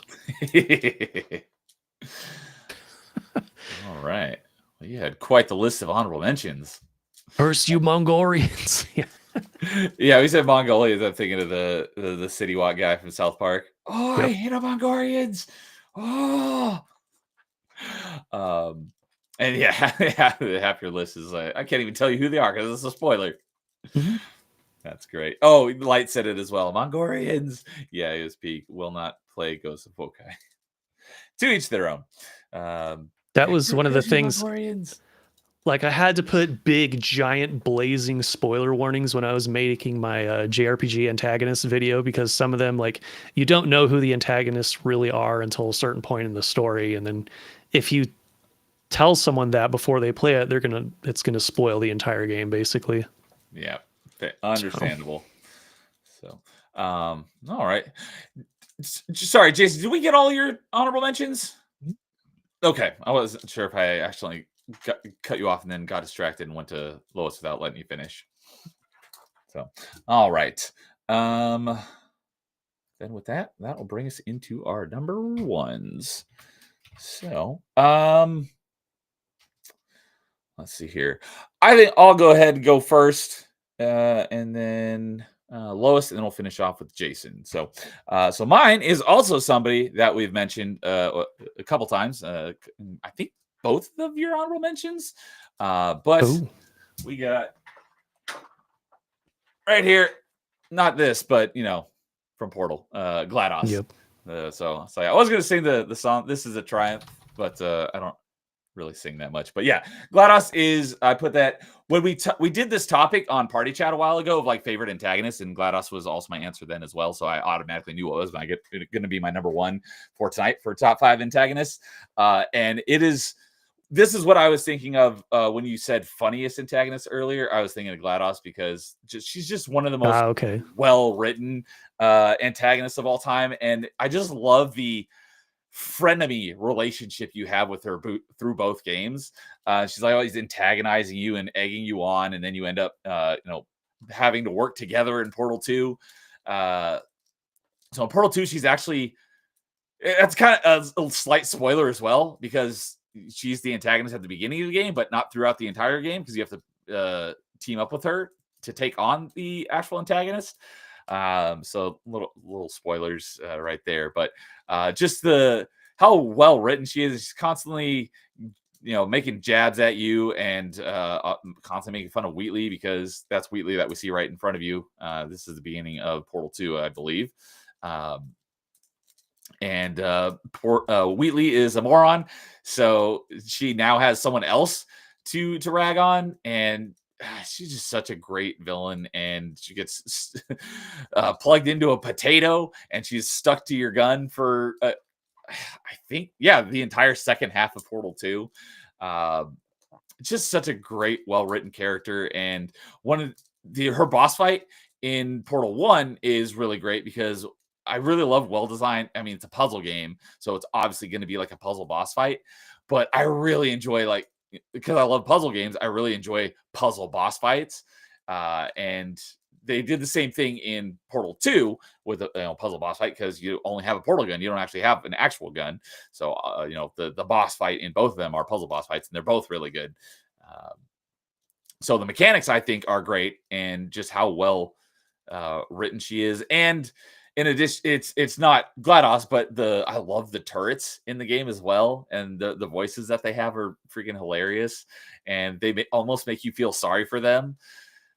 Just overall, in general, just both Portals just so well written, and despite being like a dystopia, because they hint that everyone else in the world is gone essentially, and you could be the last human still alive. Despite being so dystopian, it's still so lighthearted and fun. I just love the Portal games, because they're also, in my opinion, the best puzzle games of all time as well. And there's so much character to them, is a good way to put it. Despite having a mute antagonist, just like Gordon Freeman in Half-Life, who doesn't speak. Shell doesn't speak either, but the characters around you are just so full of character. I love these games so much, and there's literally nothing I can say bad about either of the Portal games and the characters in them. Oh, another not an antagonist, but another great character that you never even see, other than you see a portrait of him in Portal 2, but you hear his voice throughout the game, is Cave Johnson. voiced by J.K. Simmons, another fantastic character, and I love every line of dialogue from him as well. So, yeah, I could go on and on about just everything is literally perfect about Portal, and that's why when we talk. If we could ever get one Valve game to number 3, my pick is for Portal. I want a Portal 3 more than I want a Half-Life 3, even though I would kill for Half-Life 3. But yeah, so GLaDOS is my number 1 favorite antagonist just because of how well written she is. So yeah, Nightmare's there. I love Cave Johnson. He is so great. What am I going to do with these damn lemons? You make life take the lemons back. He's got so many great rants in that game. But yeah, can there be a Portal 3 based on what happens in the story? I don't see why not. I don't see why it can be there. I've been spoiled on a lot of stuff from these games, but not. It's all kind of vague now, so I should probably play them. I feel like the more times I come in here and do these top 5s, the more I'm going to be spoiled again. Might as well play them soon, huh? Yeah, and Portal 1 is super short. It's the first time playthrough take like 2, maybe 3 hours. A speed run you could do in an hour. Portal 2 is definitely much longer. First time playthrough is probably like 12 to 15 hours. So they really added. The first one is more of like a playable tech demo, whereas the second one is actually like a full fleshed out game. And then the second one has the entire co-op campaign, which is set after the main campaign, and it's not like the single player campaign in co-op. It's an entirely separate co-op campaign designed for 2 people. So if you ever want a co-op partner for Portal 2, let me know. Although it is best when played with someone else who hasn't played it and you're figuring it out together. But I'll probably do that. I'm very strict on going in as blind as possible to most games. So okay, especially something like that. Yeah, it's definitely best playing through Portal's co-op with someone who also has not played it, but given how long it's been out, that might be difficult to find. But I'm always happy to play Portal 2 co-op on Xbox or on PC. So if anyone ever needs a Portal co-op partner, let me know. I'm happy to play it because I love this game so much. All right. So, Jason, you played Portal. Anything else you want to? Oh, I mean, yeah, GLaDOS was like, I mean, when the game first got announced, and you're just like, oh, cool, it's a game you have to carry a cube around, and it's not a gravity gun, it's a portal gun. And then you're like, how is this going to be a game that's based in the Half-Life universe? And then you find out that this voice is the villain, and you just realize how snarky and how funny she is. And then you're just waiting, like throughout the entire puzzles after you're doing, you're just getting to the next time where she speaks just to make fun of you, or just to kind of like edge you to keep going because you want to know what the next line is, or you want to know what's going on. And then yeah, she's great. Yeah, like the main character you play as, you technically don't ever see your character because it's entirely in first person, but you can place portals in separate spots. You can look through it and see yourself. And your character is a woman and is very fit, but GLaDOS is constantly making fat jokes at you, which is really great. And another thing is in Portal 2, there's a couple of hidden GLaDOS dialogue and Wheatley dialogue sections as well, and there's achievements for them. So if you do play through it without like looking up what the dialogue is, I definitely recommend making sure to go out of your way to find those dialogues, because some of those dialogue sections are really funny. So all right, well, with that, I guess we'll go to Lois for his number 1. All right. If anyone's seen my top 10 video, you know who it is.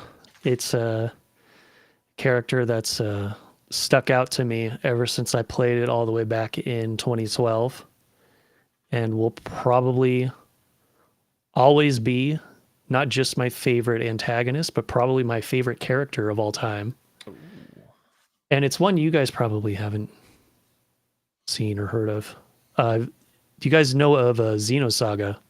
I know of the franchise. That's about it. Did you play it, Jason? I get bored of it, but I know someone that absolutely loves it. So I mean, Okay. I know of it, but I haven't. I tried to play it, and I'm like, this is just too long, and it didn't grab me or anything like that. And I mean, I played Xenogears way back, so I heard it was part of that. I'm like, I'll give it a chance, and I was like, all right, just can we get going? And I keep hearing like, if I would have stuck it out for another couple hours, I would have gotten there. But I was like, that's another couple of hours. I've already put in so much time already. Mm-hmm. Yep, it definitely takes a long time to get going. It's not until like it's about a 50. The first episode's about a 50-hour game, I'd say. The last 10 hours are when the real crazy stuff starts going down. That's what I hear. So it takes 40 a while. Hours. It becomes a good game. It's like I can't do that. And it's not. There's definitely some interesting stuff going on throughout the first 40 hours as well. But like, the last 10 hours are just absolutely bonkers, crazy. Yeah, and it's because of one guy, and his name is Albedo, and he is the craziest, most scary character I've ever seen in a video game ever. And that's why he's my number one, because when you have an antagonist where he's so unpredictable, so crazy, but also so intelligent, it's like impossible to know what's going to happen next. And with this guy, is it Albedo Piazzolla? Yes. Okay. Yes. With this guy, there is no line he's not willing to cross when it comes to like getting at some of the characters in your party. Here, this is one of the scenes where he captures one of your young girl party members and does some interesting things that makes one of the other characters like freak out and have like this huge rage fit. And that's just one small thing that he's trying to make happen to achieve his actual goal, which I won't spoil. So this is another one of those where I don't want to spoil it because it's so crazy, and the story of this game is just so complex and convoluted. There's so much like lore and crazy stuff going on that I don't really want to get too deep into it. But in this game, he's like so powerful. He's able to like wipe out dozens of ships, which I think is what's about to happen here. No, this is not it. Anyway, it's not until the second game we learn that he is like sort of immortal. If he sort of immortal? Sort of immortal. So he can he can get like his arm chopped off and it will just regenerate with like this weird energy. Oh, is he kind of like Deadpool? Yeah, I would say he's more impervious than Deadpool is, though. Okay. So yeah, he's extremely powerful. He's like, it feels like you have no hope of winning when you're about to fight him, because that's just how powerful he is. And then it turns out there's other characters later in the story that are even more powerful than him. So yeah. Let's see if I can find a better scene here. Yeah, this game has some really creepy and disturbing moments in it, and a lot of it is because of him. And what was this on? This was on PS2. PS2, okay. Yep. Unfortunately, this series didn't reach its full potential because Bandai Namco kind of pulled the plug on it and made them wrap it up with the third game. There was supposed to be 6 games, but they were only finished with 3. Bummer. Yeah.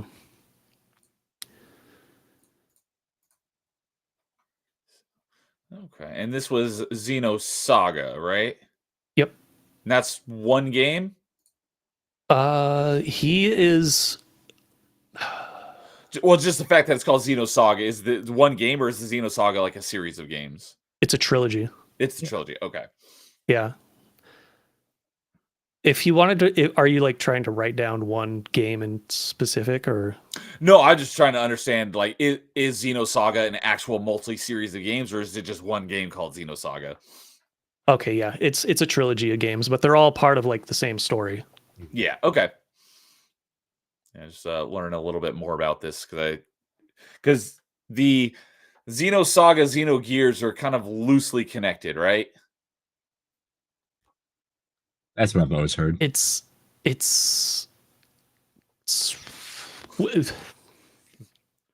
Hard to explain. Yeah. so the newer Xenoblade games have a moment in the latest DLC for the third one where it's implied that they are part of the same universe. Okay. I have not played that though. I haven't watched the cutscenes of that either. Because Xenoblade 3 was very disappointing. So I don't have a lot of hype or anything for like the future of the series. Bummer. But they did good stuff with the first two. Oh yeah. The first one. I didn't like 2 either for Xenoblade. Okay. Oh, yeah, Xenoblade. I was like, there's 3. There's Xenosaga, Xenogears, and Xenoblade. That's the other one that I was thinking of. Xenogears was the first one on PS1. But yeah, I just don't like the direction they've gone with the Xenoblade series. Okay. So I'm kind of out. I totally get it. But yeah, this scene here that we're watching right now, this is a scene where he we just saw his arm get cut off, and then he just regrew it. Like, yeah, he just ripped off his own head too. oh, is that what he did? Yeah. Okay. All just to screw with this girl. Yeah. Because spoiler reason, he hates her. Okay. But it would be a spoiler to say why. Okay. All right. Any last words on Albedo? All right. Well, then we'll have Jason take us home and finish us off for tonight. All right. So my number one, the reason why we haven't heard his name, I know we mentioned it, someone mentioned honorable mentions, is because how can he not be number one? I'm surprised I'm the only one that got him in the top 5, but maybe it's just because I am just a little bit older. But like, to me, if you say video game and boss and he's not number one, I think there's an issue in a way. But my number one is Bowser. I had a feeling you. Well, I was, because I thought your number one after it wasn't Wesker. I thought it might have been Handsome Jack. But when you're talking about, number one, like video game antagonist and going hand in hand, I'm like, oh, it's got to be Bowser. Yeah. Like, I mean, if you ask anybody, like, who's a video game bad guy, Bowser is going to be the number one. Like, he is my number one because he was my first boss that I had to beat in a game. I mean, there's other games that had bosses, but he was the number one that had a personality in a way. But yeah, so like Bowser is for sure the number one. Yes, people could boo me. It's a safe answer, but like it's a safe answer because it's true in a way. He has many different forms, many different ways you beat him, many different mechanics. Like, yeah, he is just a true video game boss. Yes, like we're talking like most iconic boss of all time. Absolutely, Bowser is number one, hands down. Is he your number one though? This is a personal list. I mean, my number one is Sephiroth, but Bowser is number one. All right. Like, there's a bleeding of lines. Like, it doesn't have to be like, yes, I know it's my list, but like, he is my first boss. How can he not be number one? He doesn't have to be my favorite, but like, he is truly. I think he does have to be your favorite because this is a personal list. Yes, but like, the personal and like facts, there needs to be up. Like, sometimes your personal has to take a back seat to what true facts are. It's like, yeah, Like- Bowser's probably the first boss I ever beat too, since my first video game was Super Mario World. Right. So that's what I'm saying. Like, But so it's like, not on my list because I'm just not a huge fan of Mario in general. right, but like you don't have to be a fan of Mario to respect Bowser being the best boss or the best antagonist. So I did have in my honorable mentions. You did. Yep. And like I would say, if someone says Bowser is their favorite video game villain, I would be like, yeah, okay, Yeah. I get it. Yeah. I totally get it, 100%. Yeah, like a bunch of people in chat, like it's the safe answer. Yeah. It is a safe answer, but it's also it's hard to argue against as well. Right. Yeah. Right. That's what I'm saying. Like that's why my favorite boss is my number 2, but like my reasoning of video games and bad guy in games is my number 1 because it's just truth. Like, I mean, if Bowser was not a lot like around today and doing different, like whatever game he's in, changing mechanics that represent the game, he wouldn't be on my list. But like, They've redesigned him in every game that he's been the boss to do what's expected in the game so well, and everybody knows Bowser. So like it's one of those things. Like he just has to be number 1, in my opinion. All right, it's your list, so I can't tell you no, but I think I think your number 1 should have been Like a year from Sephiroth. now, if I go like, oh yeah, we did top 5 bosses, and I see him still as my number 1, I'd be like, okay, I know what I was thinking. Like again, Ganondorf isn't like Zelda's. Like I like the Zelda franchise, but like, would Ganondorf be on my? If I just said, hey, name your favorite 5 bad guys, probably not. But like, I can't. It's the same thing with him. It's like I can't not put him on a list because again, that he's seems to been around. completely counter your entire argument of why you are putting Bowser on your list. I mean, not really, because I mean, I like Mario games over Zelda games. Okay. But I that's don't know what how, but to each their own. I like platformers. So, I mean, I have 2 platformers, Final Fantasy 7 and a fighting game. So, I mean, as you can see, my list is very me still. But like, yes, I mean, just and again, my favorite Bowser fight besides Super Mario World would probably be Yoshi's Island with Baby Bowser, because that fight is just really cool. The music to that. And like I said, I mean, it's Bowser Jr., but like still it's Bowser. I mean, they're all juniors in that technically, but Which like one are we Bowser looking at here right now? Is this Odyssey? This is Odyssey, yeah. Okay. This is a good fight too. Yep. Of all like the modern Marios, I'd say this is actually one of the better ones. Mm-hmm. There were some of them were like really disappointing, and that's kind of like why. If like the Bowser fights were more consistently good, I would probably have him in my top 5 as well. And I know this is about antagonists, not about boss fights.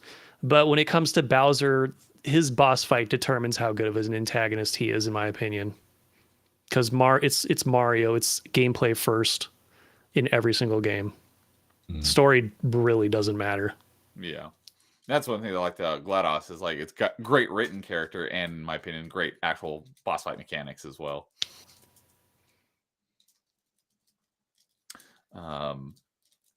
Yeah, Super Mario, that was where he's flying around in the balloon, right? He's in the little propeller vehicle thing, yeah. Yeah, and you got to land on those little wind-up mechs, and you have to toss them up and hit toss him in the air and get him. Yeah, Mario World. Yeah. That's my favorite Mario boss fight. Okay. Well, I preempted my follow-up question, so. But like Bowser, the Bowser, like Yoshi's Island, that's right up there as well, especially with the music and him slowly coming to the screen and everything. It's so good. Yep. Yoshi's Island's definitely my number 1 Bowser fight. Yeah. This one, Mario Odyssey, is probably my number 2. Lois, if you have the Yoshi's Island boss, you should bring it up just for Neo, just so you could just see the atmosphere. Because like the atmosphere on that is just like, unfortunately, we won't have the music because the music plays such a big thing into it, especially with the build up to it. But just seeing this thing walking at you from a distance, you're like, holy crap. And then the eyes glowing and everything, so good. Yeah, I haven't Yeah, played it. this here. I will be playing it. The dude convinced me to play it because I always thought like Yoshi's Island looked like not a very good Mario game, and he's like, no, it's like really good. And then hearing you guys It's talk about how really good good. it is, it's like, yeah, all right, fine, I'll play it. Yeah, it's very good. Yeah, the music right now kicking off is just like something's going down, and then you just see that, and you're like, oh, that's right. He makes things bigger, and he just made Bowser Jr. gigantic back there. And now you have to throw eggs. Yep. I remember getting to this when I was a kid. Oh Yep. man.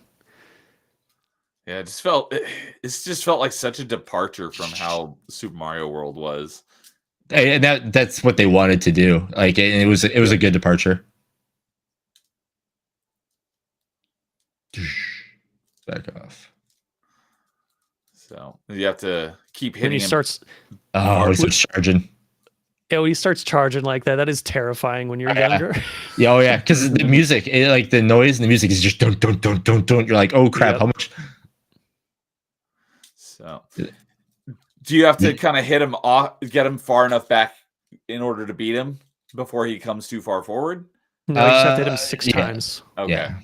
I was trying to think of the number. I couldn't remember the number, but yeah. All right. So, But as you can see, your platforms get smaller, and you're just like saying, please, eggs, come. Where are the eggs at? Where are the freaking eggs? Yeah. That's what you're looking for. Because like you see just how close he's getting. On that oh wait, is that 7 now? I think it is. That's what I was like. I thought 6. But 7. Yeah. Because I think 6 is everybody else, and I think Bowser was one more. Because like I remember playing as a kid, like, okay, I got 6 because everybody was 6, and he was still alive. I was like, what's going on? Oh crap! Okay. Yeah, It's so good. After I get through my next playthrough Super Mario World, I'll be playing Yoshi's Island for the first time. Another thing though, if you're on the last hit of this fight and you miss, you're pretty much screwed because he just keeps charging fast and he will not stop. Yep. Whereas before he'll stop and try to shoot fireballs at you or something. Yeah, But there's a rest period stop. almost. Yeah. Don't miss. Yes, that's what it feels like. It's so good. All right. All right. So that does it for top 5 antagonists. So before we say goodnight, I remember tonight, Jason will give us our rundown of the top 5 overall. If he's not too distracted by, I'm watching. Yeah, I was like, I said, like, just watch this. I'm like, this is why Bowser should be our. What's that? What is this that we're seeing? It's Odyssey. Yeah, that's Odyssey. Yeah. Okay. Yeah. Oh, you can play as Bowser. I did not. Yeah, know you that. take control of him at the end. Throw the hat. So, all right, sorry. Yeah, this feels perfect. This is why Bowser should be our number 1 on our top 5. Sadly, he isn't. But anyway, our number 5 is Sephiroth. Our number 4 is Albedo. We have a tie for number 2 with Bowser and GLaDOS. And our number 1 is Ganondorf. Ganondorf. Yeah. I'm happy with that. Respectable. So, all right. Shoot. Last thing here. Pull that up. All right. So, our last thing here before we say goodnight. One more check-in. I remember to check as well. So check in on the poll, and we have finished with 9 votes. And unfortunately, Dr. Eggman won with 56% to 44% for Dr. Robotnik. So y'all let me down. But any poll. I didn't vote. What would you have voted for? Oh, I remember I said I go either way. So yeah. I just didn't vote. I'm like, I can't pick. I don't know. All right. Jason, I think vote? I didn't vote because I'm the same way. I call them either. That's why, like, as I wrote the name on it, I literally have Dr. Robotnik / Dr. Eggman, because I will say one and then I was like, oh, did I say that? Like thinking whatever, but like I will literally say both. All right. Well, Dr. Eggman won, unfortunately, because I don't know why that one would win, because Dr. Eggman sounds dumb, but Dr. Robotnik is a cool name. I mean, that's what he's called. I mean, that's what Sonic calls him, just because he's making fun of him. So I mean, Hey, look, it's a giant talking egg. yeah. I wrote down Eggman on my honorable mention list. Yeah, okay, so that's another one for Eggman. We'll use that. I think what it is. Tiebreaker. Did you play the 3D Sonics more or the 2D ones more? It's true. And if you played them both equally, then you call them both. Yeah. Which what? Because in the 2D ones he's called Robotnik, right? Right. Yes. And in the 3D ones he's more called Eggman. Eggman. Yep. Yeah, it was starting in Sonic Adventure 1. That's when they started calling him that, I think. Yeah. Okay. I've only played like Sonic 2 and Sonic and Knuckles. I think those are the only ones I played. So that's probably why you're such a Robotnik. Like, he's Robotnik. And my Sonic Adventure 2 hours would probably eclipse all my other Sonic games combined. So yeah, Sonic and Knuckles. Yeah, and I'm probably Hedgehog 2 are the only ones I played. Probably leaning towards Eggman now, to be honest. Yeah, well, you said you wrote it down as Eggman, so that's a little kind of indicative. Yeah. So, all right. Well, Lois, for as we say goodnight, what do you got going on over on your channel that you want people to know about? New RNG soon. This one's been a pain because my list of games that came out in October is breaking the YouTube description character limit. It's 5,000 characters, right? Yeah. And it's longer than that. So this one's been crazy. It is Broketober for real. So keep an eye out for that video. I think I'll have that done on Saturday, but I'm also going to be busy Saturday, so I don't know for sure. I'll check it out whenever it shows up on my feed. So what I've been doing with those now, since I've been ranking, these are the top 10 best looking games to me that came out in the last month. I've been taking the number one and then playing it live right after the video goes up. Okay. So whenever I put out the next RNG, I'm going to be doing a stream of the number one game, whenever that comes out. So I'll be doing that. Tomorrow, though, I think I have tomorrow completely open, so I'll be streaming Fear. Ah, okay. I started it on Tuesday, and I got like 3 hours into it. So I'm going to be continuing that tomorrow. I'm going to try to beat it, but I might not be able to because it's like 10 hours long. I can't wait. What I've seen. Yeah, I don't think you're there yet, but I can't wait till you get to a scene that literally I know it comes up, but I always jump. I don't know if you beat the game before, but I was going to ask, have you played it before? Yeah. Completely blind. Okay, then I can't say anything, but yeah, there's a part where it gets me every time, and I know it's coming, and I just like, it's coming, it's right here, and I jump every freaking time. There's been a couple parts that got me already, so yeah, there's going to be one that for sure gets you. I played the demo. I think it was a demo disc that came in PC Gamer, or it might have been the Xbox version and the demo disc that came with the Xbox magazine. But I remember playing a demo for one of the Fear games. I don't remember which one it was, but I was like, yeah, no thanks, because I don't typically, I don't like scary, so I was like, I'll pass on this one. Normally I don't either, but I do like psychological stuff.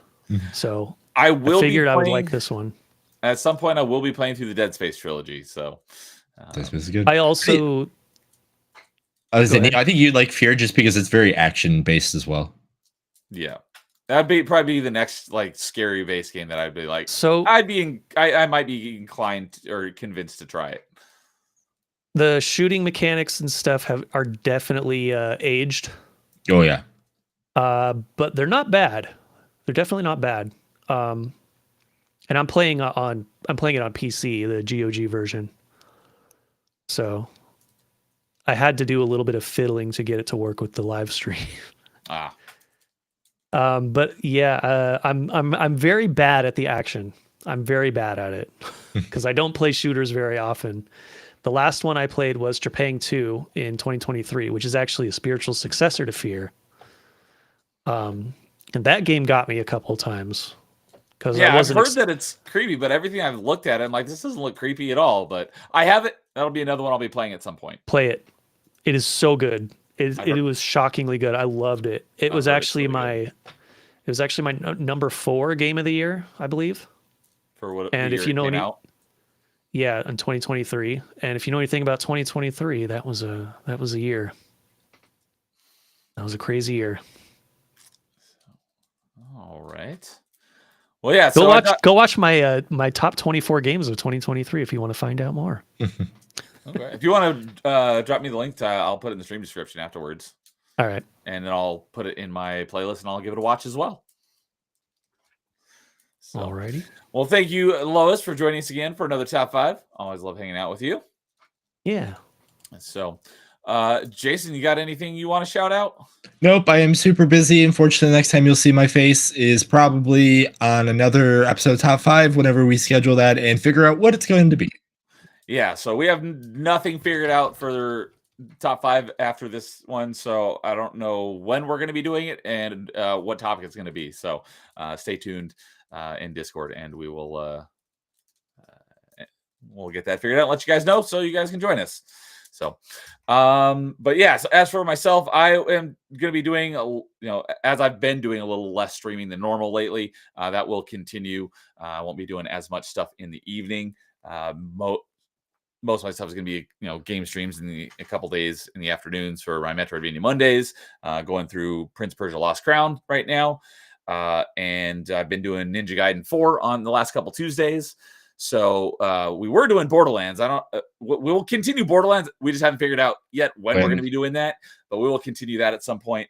And then, but I will be on Carl's channel on Wednesday night. He's doing a legacy loading. We're going to be talking Mega Man. So I'll be over on Carl's channel on Wednesday night. But other than that, the next panel stream I have on my schedule here is the next episode of Party Chat, which is with Lois on the 11th. So yeah, thank you everyone for hanging out with us tonight as we ranked our top 5 favorite antagonists. If you would like to rank yours, you could drop them in Discord, or if you want to do a part 2 of this at some point, let me know and we can revisit a topic with a new panel of guests. We're always open to that. And I have a channel in my Discord, which October Mike fortunately informed me that my link in the stream description is expired, which shouldn't happen because I told it do not expire, but apparently it expires anyway. So I did drop the current Discord link in the chat earlier, and I will update that in the stream description as well. And I've got a channel in there specifically for signing up for all the ideas we've had for topics. And if you have an idea for a topic that's not on there, let me know and I'll add it to the list. But yeah, so that will do it for tonight. Thank you everyone for hanging out with us for another episode of Top 5. You guys all have a good night, and we will see you next time. So have a good one. And as always, and tomorrow night is Halloween. So have fun, but be safe. So we will see you later. And as always, in the meantime, game on.